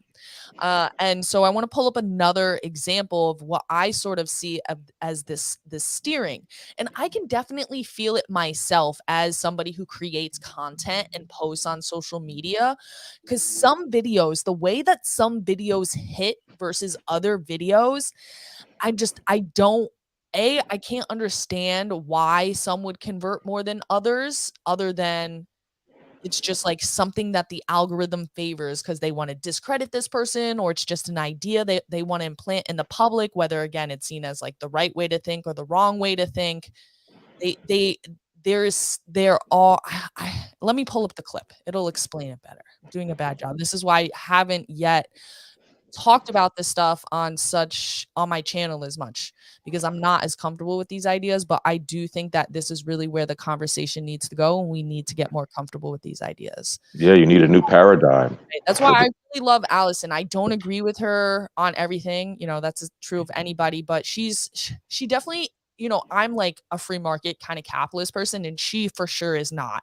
So, and we've clashed over that sort of like worldview difference, but I think her research is so valuable, and there's not a lot of people doing stuff like this. So, let's the steerable man. So that's one of the clips from Patrick Ryan, and just being off of a social media feed, like my tolerance level for stuff is just lower, right? And I think people do sometimes send me things, not because they're endorsing it, but they're curious what my take is on it. But I just don't have the bandwidth to focus on all these different things. But this one came in by email today. And I think when we go through listening to the grammars and this idea of egregores and mind viruses, I feel like it's important to me, this was an example of something that they might be trying to get to go viral, or to embed this idea in people's consciousness. And this was forwarded to me by someone.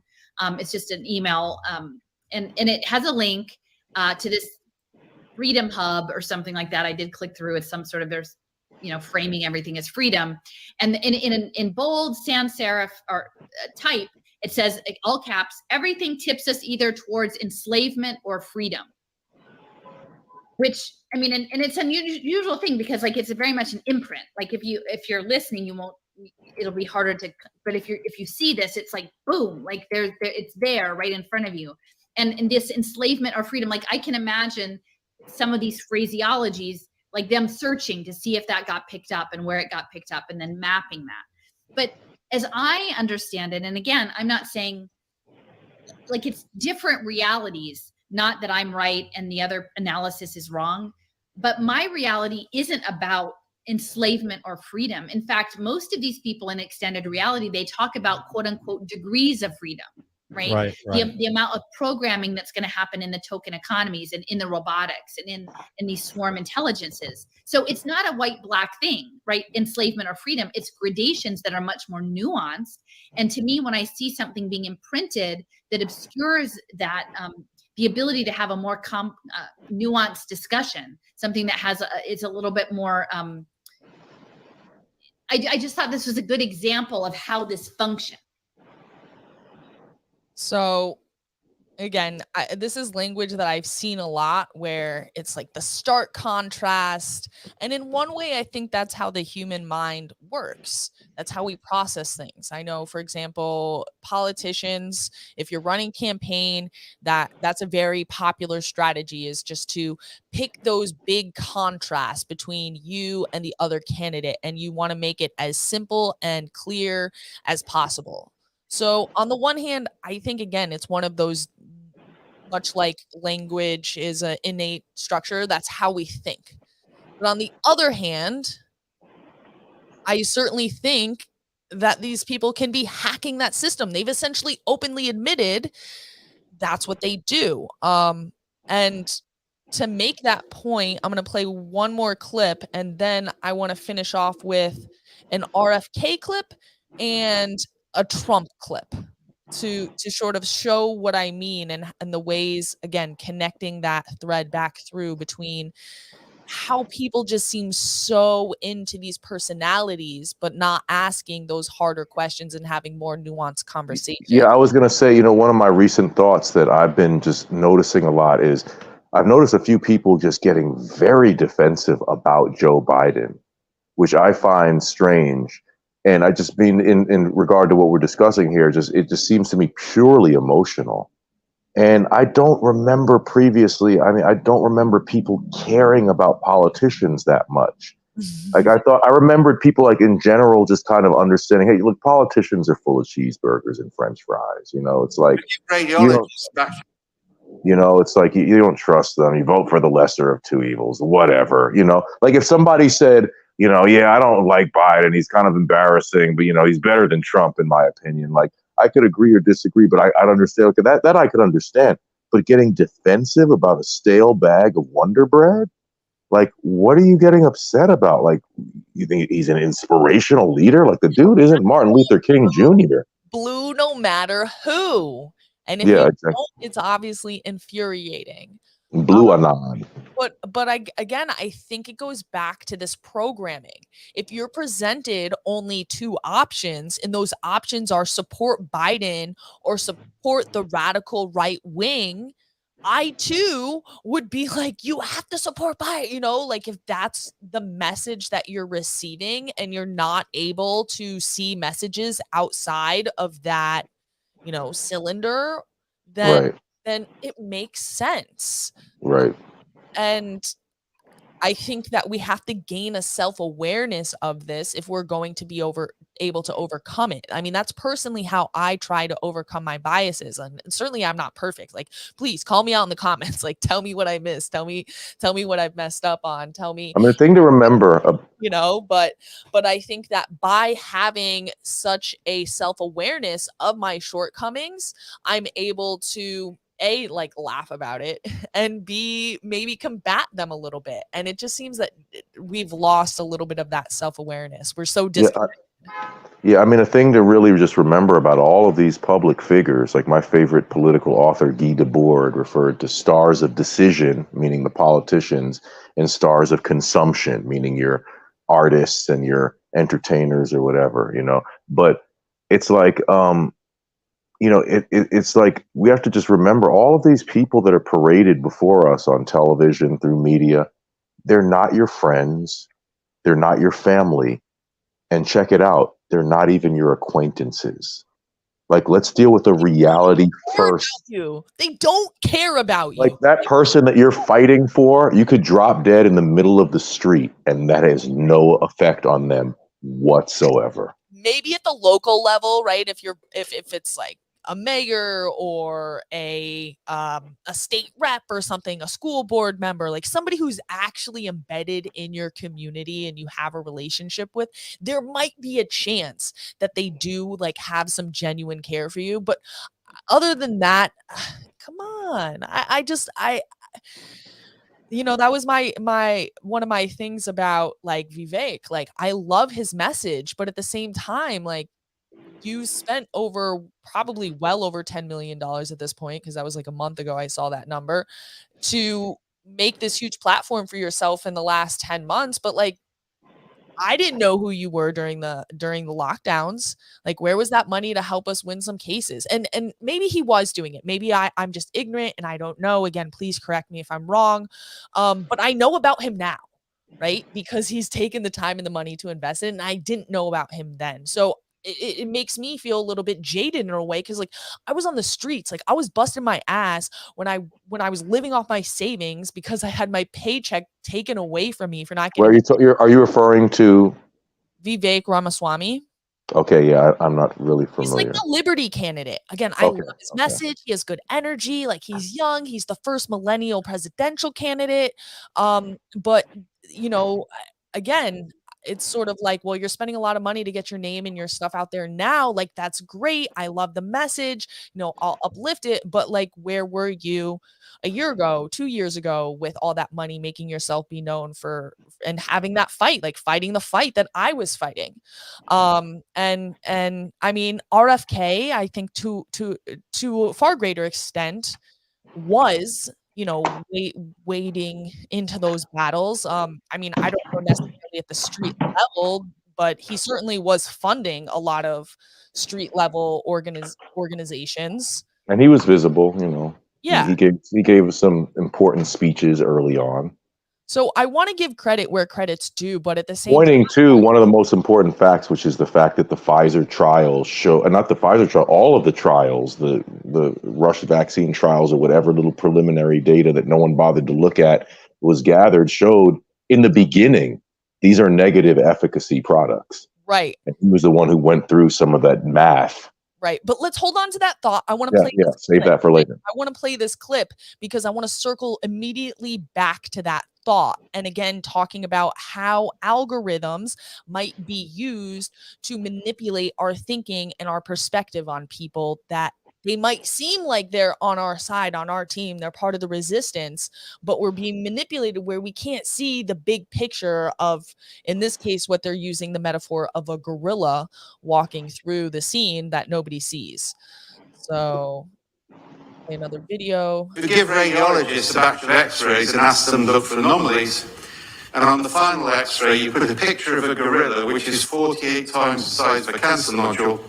Then 83% of radiologists will not see it, even though their eyes physically scan it. And Right, so just to who make do sure see that it, people understand what he said, is that you can show them a series of scans. They're like looking for cancer. And then on the last one, they'll put a huge gorilla. But because they're not looking for that, over 80% of the people just don't see it. Their mind just blocks it out as if they don't see it. And then get what happens to the other 17%. So it was 83%. Who do see it come to believe they were wrong when they talk to the 83% who didn't. This is called... Right? So they saw it, but then they talked to the people who didn't. And because most of the people, like the overwhelming majority, didn't see it, they're like, oh, well, I must have been bugging. I didn't see the gorilla. So you see how that social pressure comes into play there? Right. What's the name of this study? So the video is Dave Snowden, How to Create Flow in Complex Environments. I mean, I don't know. Yeah, I can't believe I'm under pressure now, so I'm forgetting the name of this study, but it is exactly resembles, not the Milgram experiment, but something else I forget that was like an older experiment of exactly the same phenomenon of there's 4 people in a room, and, you know, the 4th subject is the only one who's actually the subject of the experiment. The other 3 are actors, and they say one thing that defies what's being shown in front of them, and then the other person says, oh yeah, I see the same thing, and the third person says, I see the same thing. And the 4th person, knowing or just, you know, seeing that the other 3 people are wrong, still like the same thing here, like 83% or whatever will say, yeah, I agree with what the other 3 people said, when that's just not the reality. And those 3 people were actually paid actors. So there's that groupthink aspect of it, right? But then there's just also like the initial phenomenon of not seeing the thing because their attention was directed towards looking for cancer, right? So I think that we can make a comparison to the resistance movement, and you can say the same thing of, you know, somebody who might be more on the left or on the Democratic side, though their cues would be different from ours. But I think that we have to consider the fact that maybe the freedom resistance is being steered in this one direction, and because we're so primed for this message of freedom and liberty and sovereignty and all these things, we're actually missing a huge piece of the puzzle. And, you know, I can't help but think of the Kennedy campaign, right? Because, like, again, on the one hand, obviously, like, I like the message. I like the things he's been saying over the last few years, like in very similar ways to DeSantis. But my question would he actually continuously fight and not sell out our freedoms, right, when he gets into power? You know, is he actually going to be that guy, or is there another agenda here that we are just missing because we're so focused on the most recent thing that's happened and on the thing that we feel is most important while there's so much else going on? And the video that reminds me of is because, like, right at the same time I saw all this stuff, this was going viral. I'm sure you've seen this video probably. Oh yeah. Too many times. Okay. Let's go. He's doing these like little half push-ups. And he barely gets out 10. Oh really? I thought he was all buff. He must be on human growth hormone. I mean, listen, I don't want to make any accusations. Like, I mean, it looks like it. He looks like an HGH case, you know. I mean, he looks like he's got some stuff going on there, but I mean, I don't know. He's got like quite a bit of flab too. I mean, he's when he's really doesn't seem that flabby to me. I mean, what is he, 70 years? No, he's not 70. What is he? He's 9. Okay, so there he's almost 70. I mean, heck, he's in great shape for. I just thought when he would start doing the little half push-ups, I thought he was gonna like jack out like 100 half push-ups. Yeah, but I'm like, if you're not gonna do the full range of motion push-up, man, come on, you got to do like 10 clean ones, bro. Like, I couldn't believe that they chose this one. Like, it's kind of funny where you get like a bunch, you know. Yeah, I find that interesting, that guy, because he has the kind of, you know, that athletic physique. Like, he looks almost like a UFC fighter or something over here with this physique. But it's like really just like 10 half push-ups. But okay, I bet it's more than Biden could do. But also, like, ew, I'm sorry. I don't want to. I just like, it gives me like Cuomo sexual vibes, or like when people were like pretending like Fauci was hot or something. Like, ew. Yeah. Ew, do not sexualize your presidents. Like, I mean, this is pretty much a classic Kennedy move, though, right? Yeah, but you know, then it's also kind of like it immediately the memes and stuff were, who's in better shape, this guy or Peter Hotez. Right. So it lends itself in a health discussion. It's saying, hey, look, this guy's in pretty good health for a 69-year-old. He practices what he preaches, But do you see how it steers the conversation and also at the same time limits it to this very like dumbed down version of the conversation? Sure. And then of course it gets Elon Musk involved and Joe Rogan, and so like these big figures, and I don't know, it just felt I'm not into like the whole shirtless thing, like no, and B, again, it felt to me more like one of these like steering kind of things. Well, it's kind of an interesting thing though, right? Because like there are pictures out there of like Obama on the beach or something, like, you know what I mean? Like, but it's different when like it's snapped by like a paparazzi and like you like showcasing this, but then they kind of presented this as though like someone happened upon him, right? Like this didn't come out of his campaign. This was like a footage that got leaked or whatever, That was like his trainer or something. But all I have to say is ew. I can't stand stuff. Okay, so this was like a post I saw and just ew. I'm sorry. Like this is what I can't stand. Like this is how you just take advantage of people to make them like you based on personality and all these like celebrity influencer type things rather than have a real conversation. Right. What was this? Wait, what was the game? Smash or pass?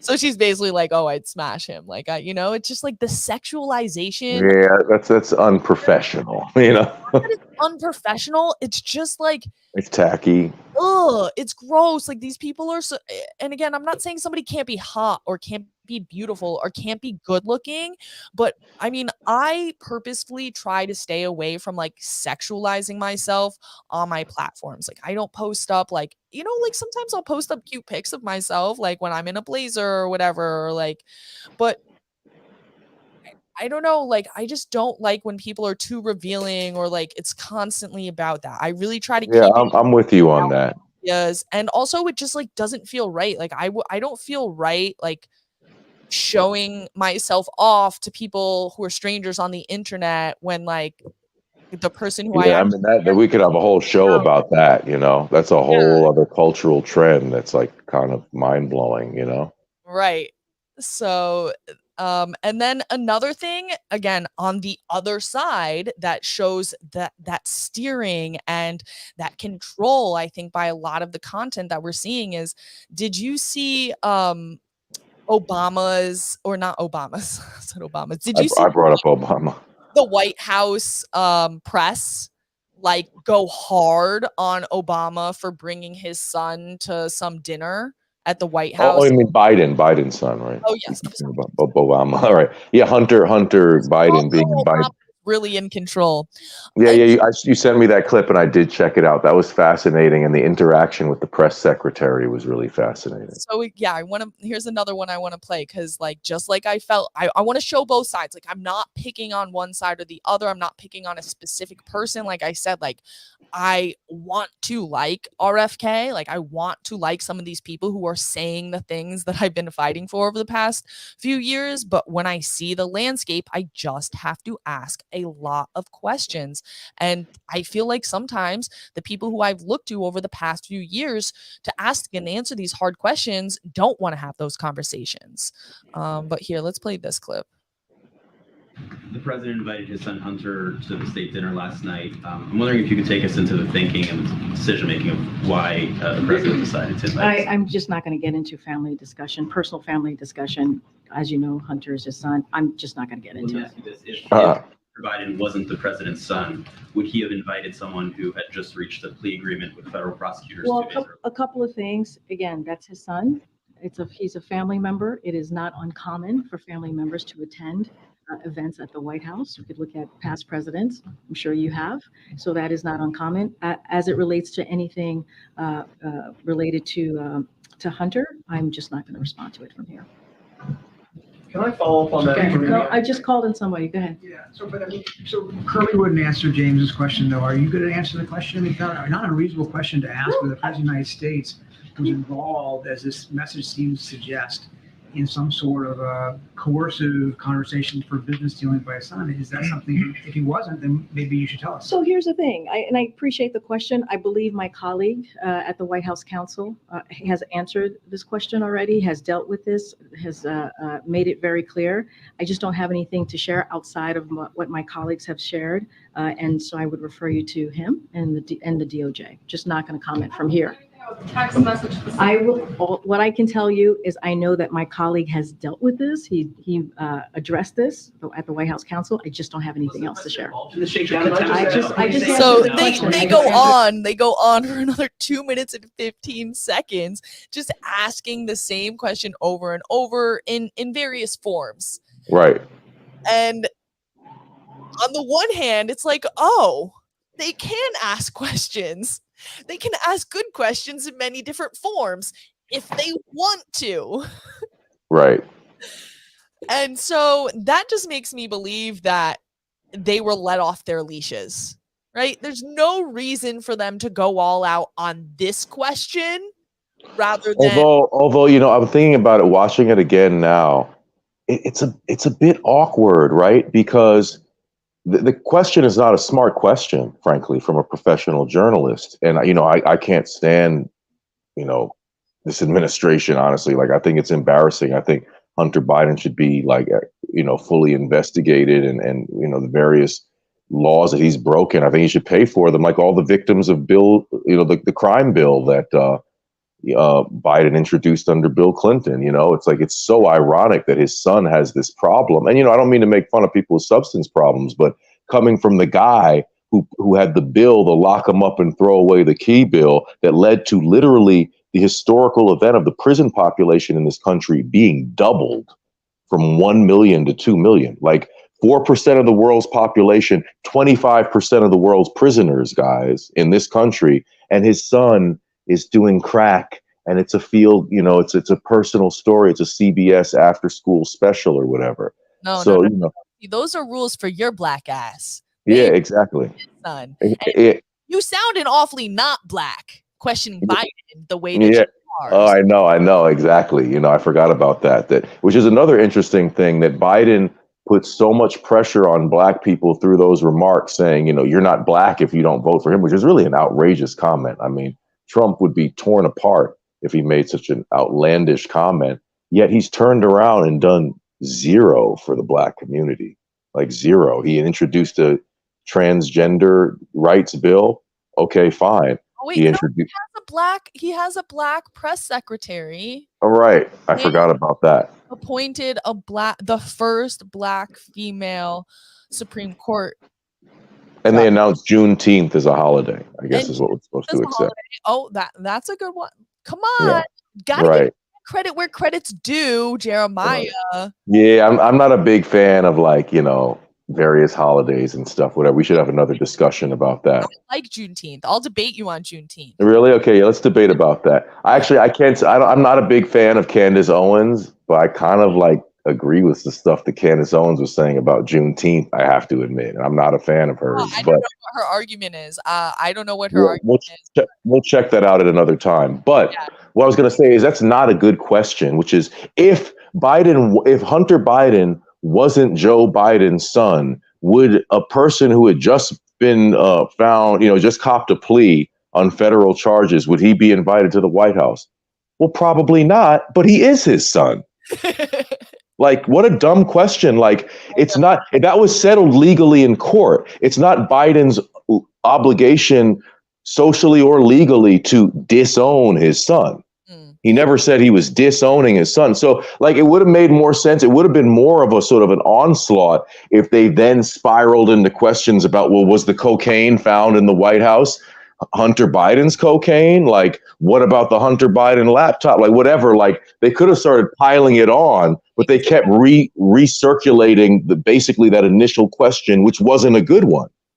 Right. Well, I think sometimes you frame questions because they're not going to be answered. The way you frame them is because you want to get what you think that the answer should be sort of in there.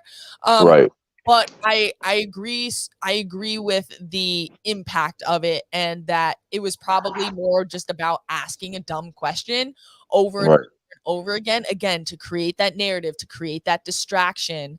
But I also think it's just pretty obvious that the campaign to undermine Biden has begun. That despite AOC and all these other people coming out and saying that they endorse Biden, they're doing that because It's funny you say this. We definitely see this differently, which, hey, it's an open game. I don't claim to know, but I have a totally different sense of this than you do. let me say mine and then I'll say yours. So, Yeah. I think that that Biden is out of favor with the establishment. And I think that they either know who they want to be the next person, or they're sort of figuring out who has the most momentum to put all their chips behind. But I certainly don't think that Biden is going to be the candidate. And I think that the Democratic establishment knows that, so they can go on and they can, I endorse Biden, I endorse Biden now, but it's not going to mean anything because Biden's not going to be the candidate, and then they can stand behind whoever does actually get the candidacy. And so that's why I think that we have to seriously consider that somebody like RFK is actually more in favor with the Democratic establishment than they are portraying, right? Again, because this is all about steering people and into certain paths. So I think it's very convenient for the Democratic Party to remake their brand with this anti-establishment figure. I could be totally wrong, right? And RFK could be more of like somebody who's coming from the right to try to chip away at the vote and like get Biden to win or something. But I think that he's a much more serious candidate than a lot of people think. And I think that it's going to be interesting to see when Newsom comes into play. And also people should keep in mind that Cornel West is running Green Party. So that's going to take away the black vote from Biden. So there's I think Cornel West went after Obama, and that put him out of favor with a good portion of the black community. Not me. I mean, I thought it was great what he was saying at that time. Cornel West has actually fallen out of favor with me for other reasons, and I've been a fan of his for years. Bernie, it's like Bernie. He's fallen out of favor, but then he like does all the things the establishment wants. You know what I mean? So that's how I feel about Cornel West too. It's like, he's like that anti-establishment voice, but like at the end of the day, he's freaking ringing the bell for the establishment. Like same thing with Bernie. Same thing with AOC. Like she pretends to be like, she's the leader of the squad challenging authority. Literally never once. And so that's why I need to see like some real proof and evidence that. Well, here's the thing, right? Your theory is very interesting, Stephanie. I'll give it to you, But here's the thing, though, is I feel that the Democratic Party has got into this kind of new set of values, if you will. It's pro-vaccine, which then in turn is pro-science, or so they say. They're into this new concept of, very aggressively labeling anyone who questioned the COVID vaccines. They're into this, pushing the sort of LGBTQIA plus agenda, on children, that they should be present in elementary schools, that anyone is immediately labeled homophobe, transphobe. If they're just like, hey, could we tone it down with all this sort of like sexual identity stuff in elementary school? Like I was very curious to see, very interested how a friend of mine on social media, on Instagram specifically, last Thanksgiving posted a list of 10 things on one of those sort of slideshow Instagram posts, and they were saying, if you're, at dinner with a family member who has bad politics, here's what you say. And they had a list of things like, I think Trump should be in office. No, Trump is a threat to world stability. Trump is not a good representative of our country. Like they said, what the person would say, what you're supposed to say. I think global warming is nonsense. You say, no, global warming is real. We have to tackle this problem right away. And then like number 8 of 10 was was drag queens in schools are shouldn't be in schools. No, drag queens are in schools are a wonderful thing. So it's just like this weird set of like, this is what we're about. We crush anyone who questions this stuff. So it'd be very strange if they suddenly introduce the questioning the vaccines candidate all of a sudden, like as a cover-up job for like the massive harm they did with this fake vaccine movement. Like hey, anything, who knows what they're going to do in this ball game? They have thrown me off up until this point, I have to admit, but I just wonder, it's like, it just seems like they've worked so hard to build up this edifice. And why bring in a guy now who's like contradicting everything that you've been building up to up until this point, Yeah, I think it's definitely, again, it's like we're sitting here, we're talking about national politics and all these things, but I'm so cynical about presidential elections. Me too. As we should be. I think we should be, based on the results and based on just the historical reality of the office, And quite frankly, they are all filthy rich. I cannot in my right mind fathom, donating to their campaigns, let alone like going out and advocating for them. I just don't see how a presidential election is really going to change my day-to-day life in any significant way. Now, was gas cheaper under Trump? Yes. Were we in less wars under Trump? Yes. Did I had my job until Trump rolled out the vaccine stuff and I lost it.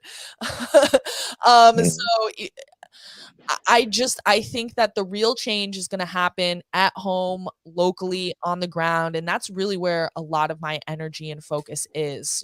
When I'm on here on YouTube and I'm talking to a broad platform of people from across the nation, I tend to talk about these issues that more people can connect to. But I use these exact same frameworks and apply them on my local level. And when I'm not on here in YouTube live, I 100% tuned into what's happening here in Connecticut, what's happening in my town, what's happening in my local school district. And that's really where I would like to see more people put their focus. Just let the presidential election do their thing. Whoever's going to win is going to win. Well, what's interesting? There's two incredible references in comedy, in the history of comedy, from two of the great historic, comedians of history. You have the great, I thought it was a pretty great movie, Brewster's Millions with Richard Pryor. And I don't know if you remember the premise of that movie, but basically he was George Burns's, distant nephew, the last living relative of George Burns, who was fantastically rich in the movie. And he said, here, look, you could take this $1 million or you could spend this massive sum of money to get $1 billion. Like, I bet basically the dare was, can you spend all of this money within a window of time? And what he decided to do was run a political campaign to waste his money, but he didn't want to be the president or the winner of the election. So he ran on the none of the above ticket, none of the above, And I think like that's where we are. If we could get everyone to go and vote and say none of the above. We don't like these two candidates. A little. That's where we should go. No, but or George Carlin's whole thing was, the other reference I was going to make is George Carlin said, no, don't blame me for the outcome. I didn't vote. You voted for these people. You're the one to blame. You can't blame me. I didn't participate. You voted for these people. You keep the system alive. Not voting is also a choice. I don't believe that strategies that rest upon everybody doing something are at all realistic. There's literally zero historical precedent for it. True. So I think that we have to be a little bit more realistic when we're talking about strategies. On the one hand, I can certainly understand like, oh, if less people participated, then they wouldn't have power. But then in the one way you would leave a power vacuum, which is sort of how I feel like we've gotten to where we are. I mean, not a lot of people vote. like half the country, right? About half of the country participates of eligible voters. Barely. And that's if there's a presidential election. And in all presidential election year, it's dismal. So this notion that like we're already majority of the way there to people not voting. And what I think that does is leaves a vacuum for them just to continue to take up the space. And this is my problem with the live and let live crowd. And, certainly I've counted myself among them at some point in time, is that when you just say, okay, I'll let you do your thing, I'm going to do my thing. They come along, okay, I'm just going to move over here. Okay, I'll just get a fake vaccine passport, not a big deal. And now where are they?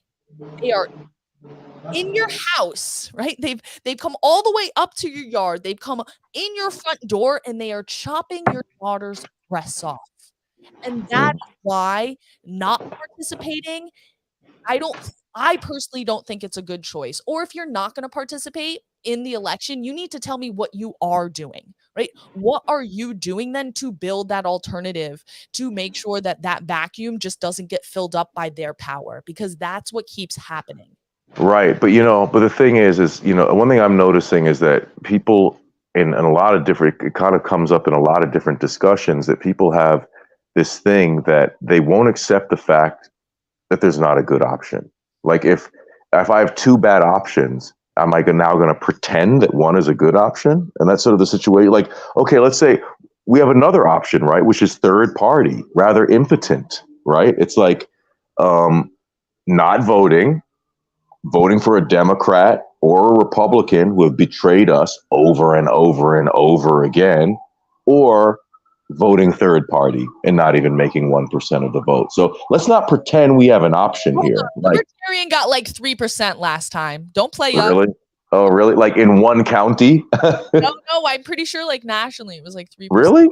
Really? I don't know. Maybe I'm mistaken, but that might be. And they needed 5%, right, to get like the federal funding for the next election or something like that. Like, isn't that the goal? 5%, and then you get federal funding. That I think it might be a little bit. I think it's like for the primaries, it's like that much to be able to get on stage. I think it's a little more than that from national elections. But I typically, for president, I've voted. I either didn't vote or I voted third party. And then what's crazy is like, look at the Green Party endorsed mandates.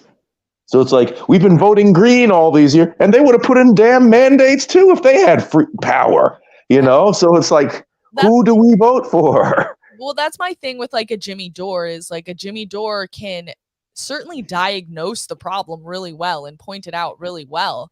But his solution is more of the same. He's like, I just don't think that government can do the job. Like you can't just be like, well, if I was in charge of Medicare for all, it would work. Like, no, we literally just had Medicare for all. It was a vaccine for all. It was this massive government program. That's not Medicare for all, though. That's specifically different, right? That's one forced medical intervention. What do you think it would be? And obviously, and honestly, look no further than the VA.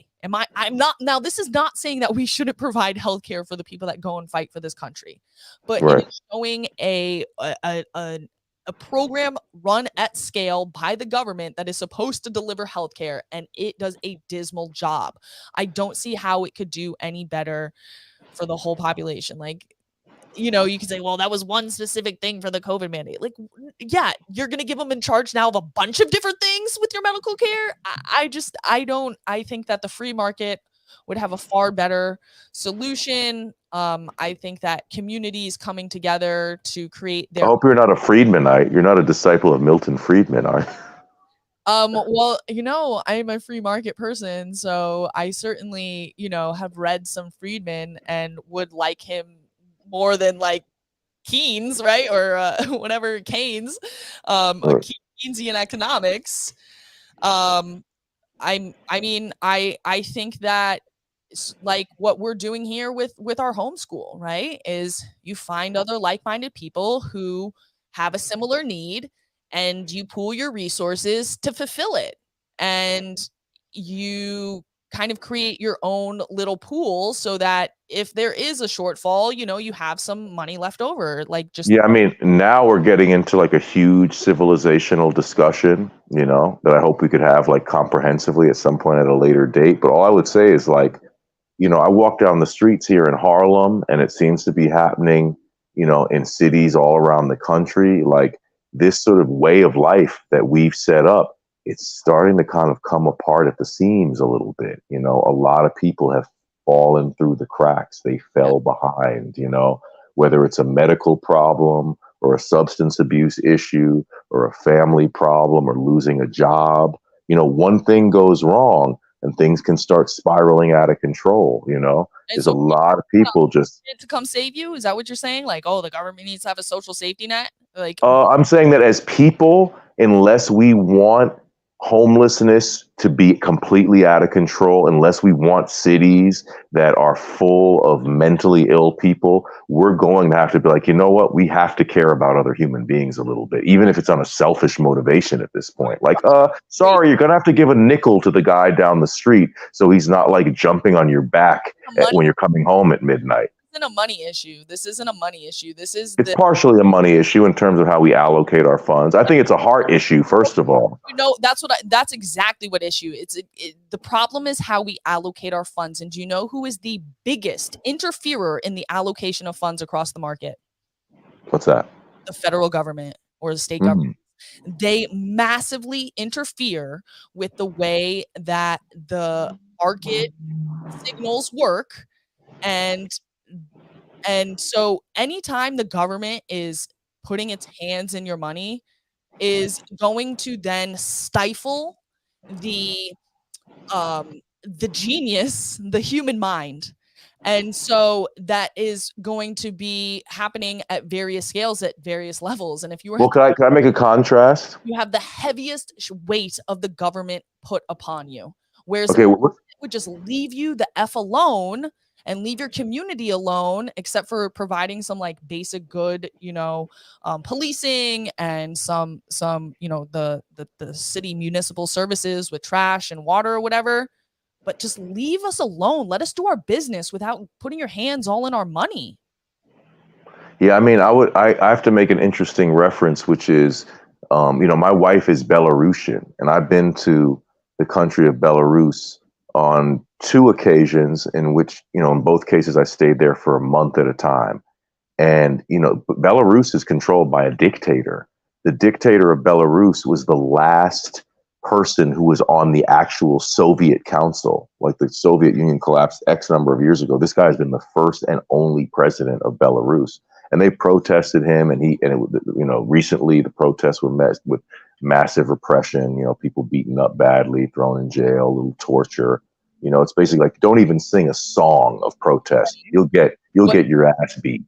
But, and as I say, I don't support the dictatorship, and I don't want to live under those circumstances. However, if you go to the city of Minsk, that is a clean city. There's no crime in Minsk. You can get medical treatment in Minsk. You go there, you pay $80 as a tourist, you can get medical treatment as a human being. You can get dental care. So there's a level of order. Like, it's a highly flawed argument. You can't say, well, you'll be extremely repressed, but at least you won't be on the street. Like, that's not freedom. No. I'm not making an argument for that system and saying that that's what we should pursue. And hey, you know, there's, you know, pick your eat. I don't understand what would be the point of that. Or you can't like use that argument at all in any way. No. What do you mean? No, that's not true. What are you talking about? People live in Belarus. Say it again. How many people live in Belarus? 9 million. 9 million. I mean, sorry, not 9 million. Pardon me. 900,000. Almost 1 million. 900,000, not 9 million. No, it's 9 million. It's 9 million. It is? It's 9 million. Yep. Okay, sorry. I was right the first time. Sorry. 9.3 million. All right. So we're talking about a little bit bigger than New York City population. Okay. So. Oh, wait. No, I'm sorry. You know why I got confused? Because in World War II, the population was 900,000, and 1/3 of that population was killed by the Nazis, which is another interesting thing. Belarus was the front line when the Nazis invaded the Soviet Union. It started in Belarus. And I went to the World War II museum in Belarus is chilling. It's a whole other take. It's like you see images of people in the woods with fires burning behind them, people's houses being burned down. Like imagine the Nazis are coming. You know they're coming. You're not a soldier. You're a farmer. You're waiting in the woods with your rifle. You know. All I'm saying is, one thing you hear, I've come across a lot of, I guess you would call them right wingers on the medical freedom movement, although I think medical freedom and bodily autonomy would have been what I would have thought in the past was a left wing human rights issue. But there's a lot of things that people on the so-called right are fighting for now that I would have attributed in the past to the left, like sticking up for kids and against human trafficking and things like that. Like, I find that amazing that that's a right wing issue to be against human trafficking. But all I'm saying is there's a constant thing like communism. It's like Joe Biden is not a goddamn communist. He doesn't want you to have health care. He's not saying we're going to eliminate homelessness in the United States. I don't know how you would classify him politically. He's an anarcho-capitalist, basically. No, He's not. I mean, this is another conversation we need to have. But Sure. when I don't see, when you talk about these left-right differences, Yeah. I don't see it as left or right.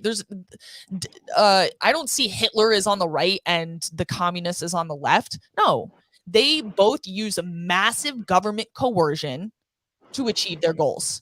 Therefore, they're all some form of totalitarian dictators, right? Okay. I don't. This whole distinction between communism being on the left and whatever the Nazis being on the right, that's total. It doesn't make any sense. I've never believed that. It's all about how much level of coercion are you willing to give the government. Now, the slight difference I would say between communism and fascism would be the way that businesses function. Under fascism, businesses are technically still under the control of the individual owner as long as they basically listen to whatever the government says, whereas in communism, the government directly seizes all the assets and tries to run them themselves and redistribute. So there's like a slightly different economic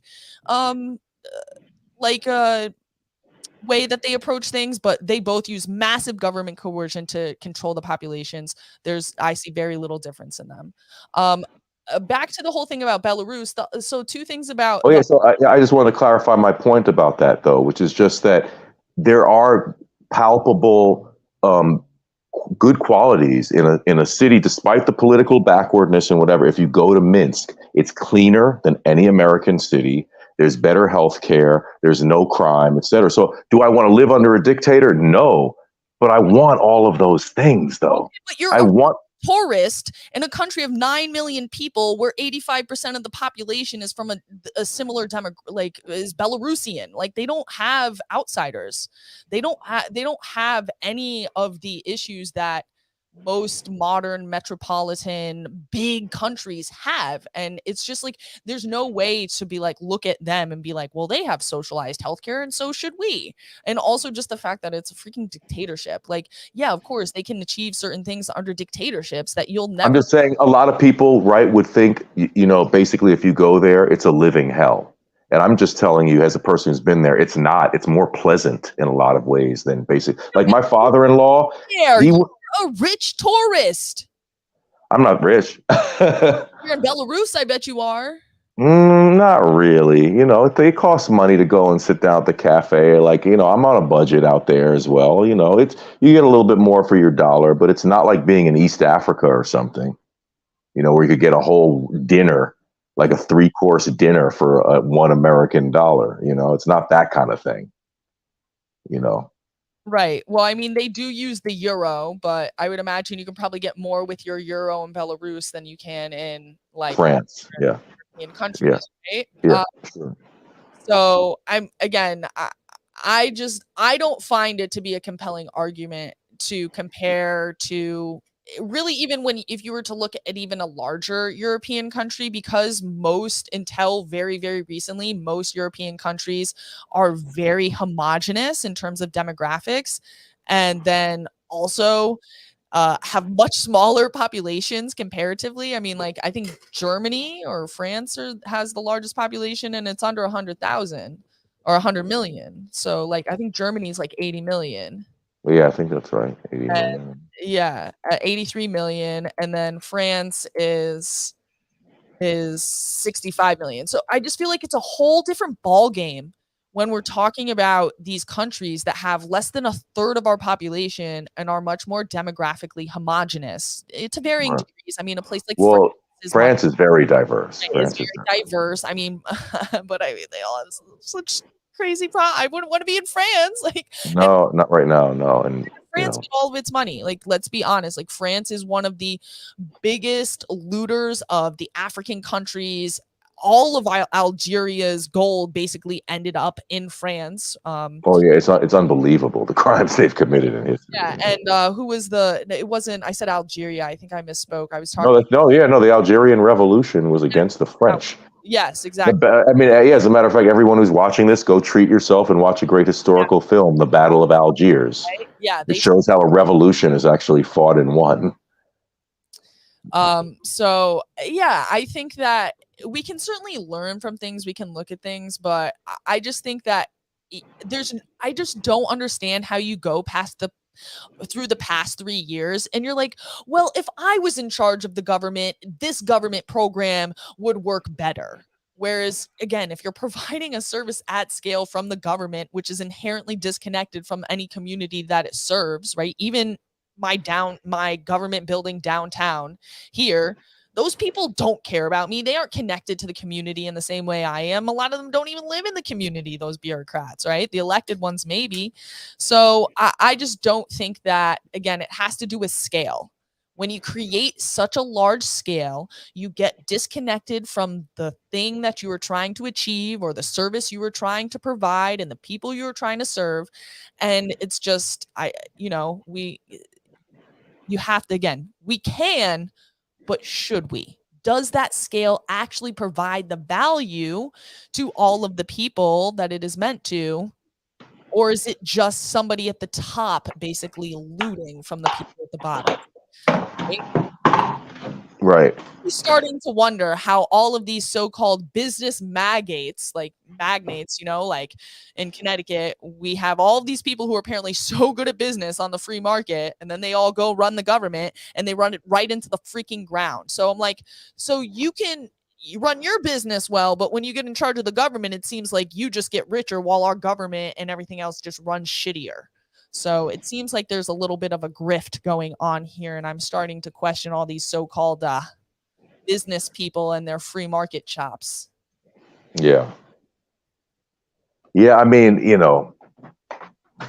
I don't know. I think that it's just an interesting. It's a very vast discussion. All I'm saying is that some of these things that might be alien to our way of thinking, they have produced some level of results. That maybe if we could combine. I'm a little surprised that you're so dismissive of the fact that I'm telling you that in this other country, like despite the fact that it's a dictatorship, it's achieved things that would be a dream come true in an American city. Now, granted, like you said, it doesn't involve the migration and other things from other countries, but there's immigrants and things from other countries in Belarus, whatever their immigration policies. You will find some people from various other countries who are there studying at the university or whatnot. It's not perfectly homogenous. Maybe it's not a place that's going to attract people like New York or Paris or whatever.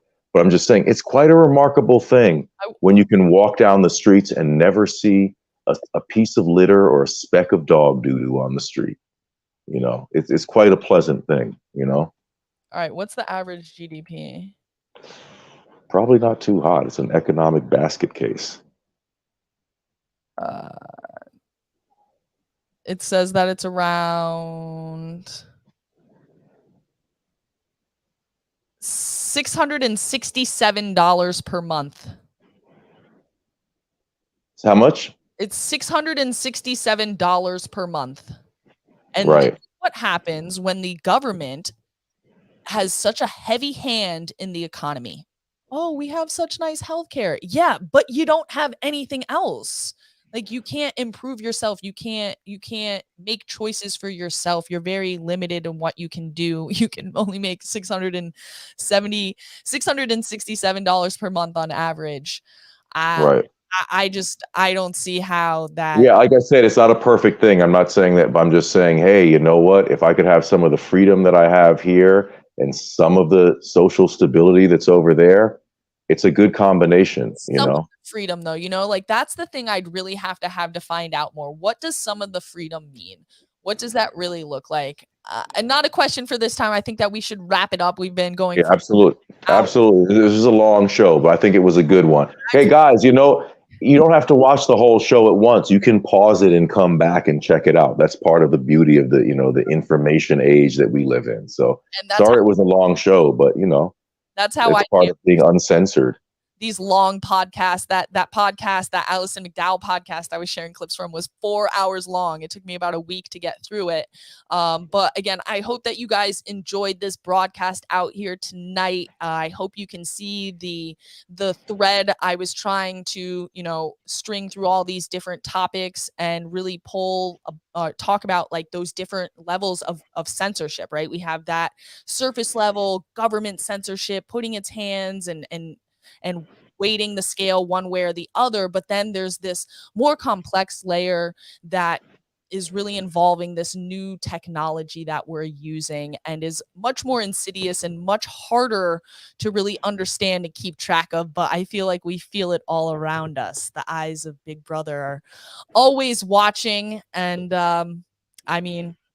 you can watch more of me too. So make sure that you hit that like button, subscribe to the channel. I feel like I lost a sub during this thing. It went down to like 997. What the heck, guys? Yo, guys, how could that be? Well, crazy. Listen, I got 3 more. So hopefully by the time I wake up tomorrow, I'll be at 1,000 subs. I love all your beautiful faces. I appreciate you, Jeremiah. We'll have to do it again. You too. Sometime. And I appreciate you, 010101B. For sticking around the whole time, asking good questions and sharing some of your thoughts, and everybody else. Yeah, please, guys, support Teaching Liberty. Stephanie has been tried and true throughout all of this, and that's just one of the things that irks me so bad is like everybody's on social media promoting, the next Star Wars movie and engaging in all this pop culture stuff. Promote the people on the ground moving things forward, like for real. If we could all just take like 5 minutes and be like, hey, just check this out. You don't have to interfere with your flow and you promoting yourself and everything, but just find a couple people who might appreciate it and just push the information, push the conversation down the road a little bit.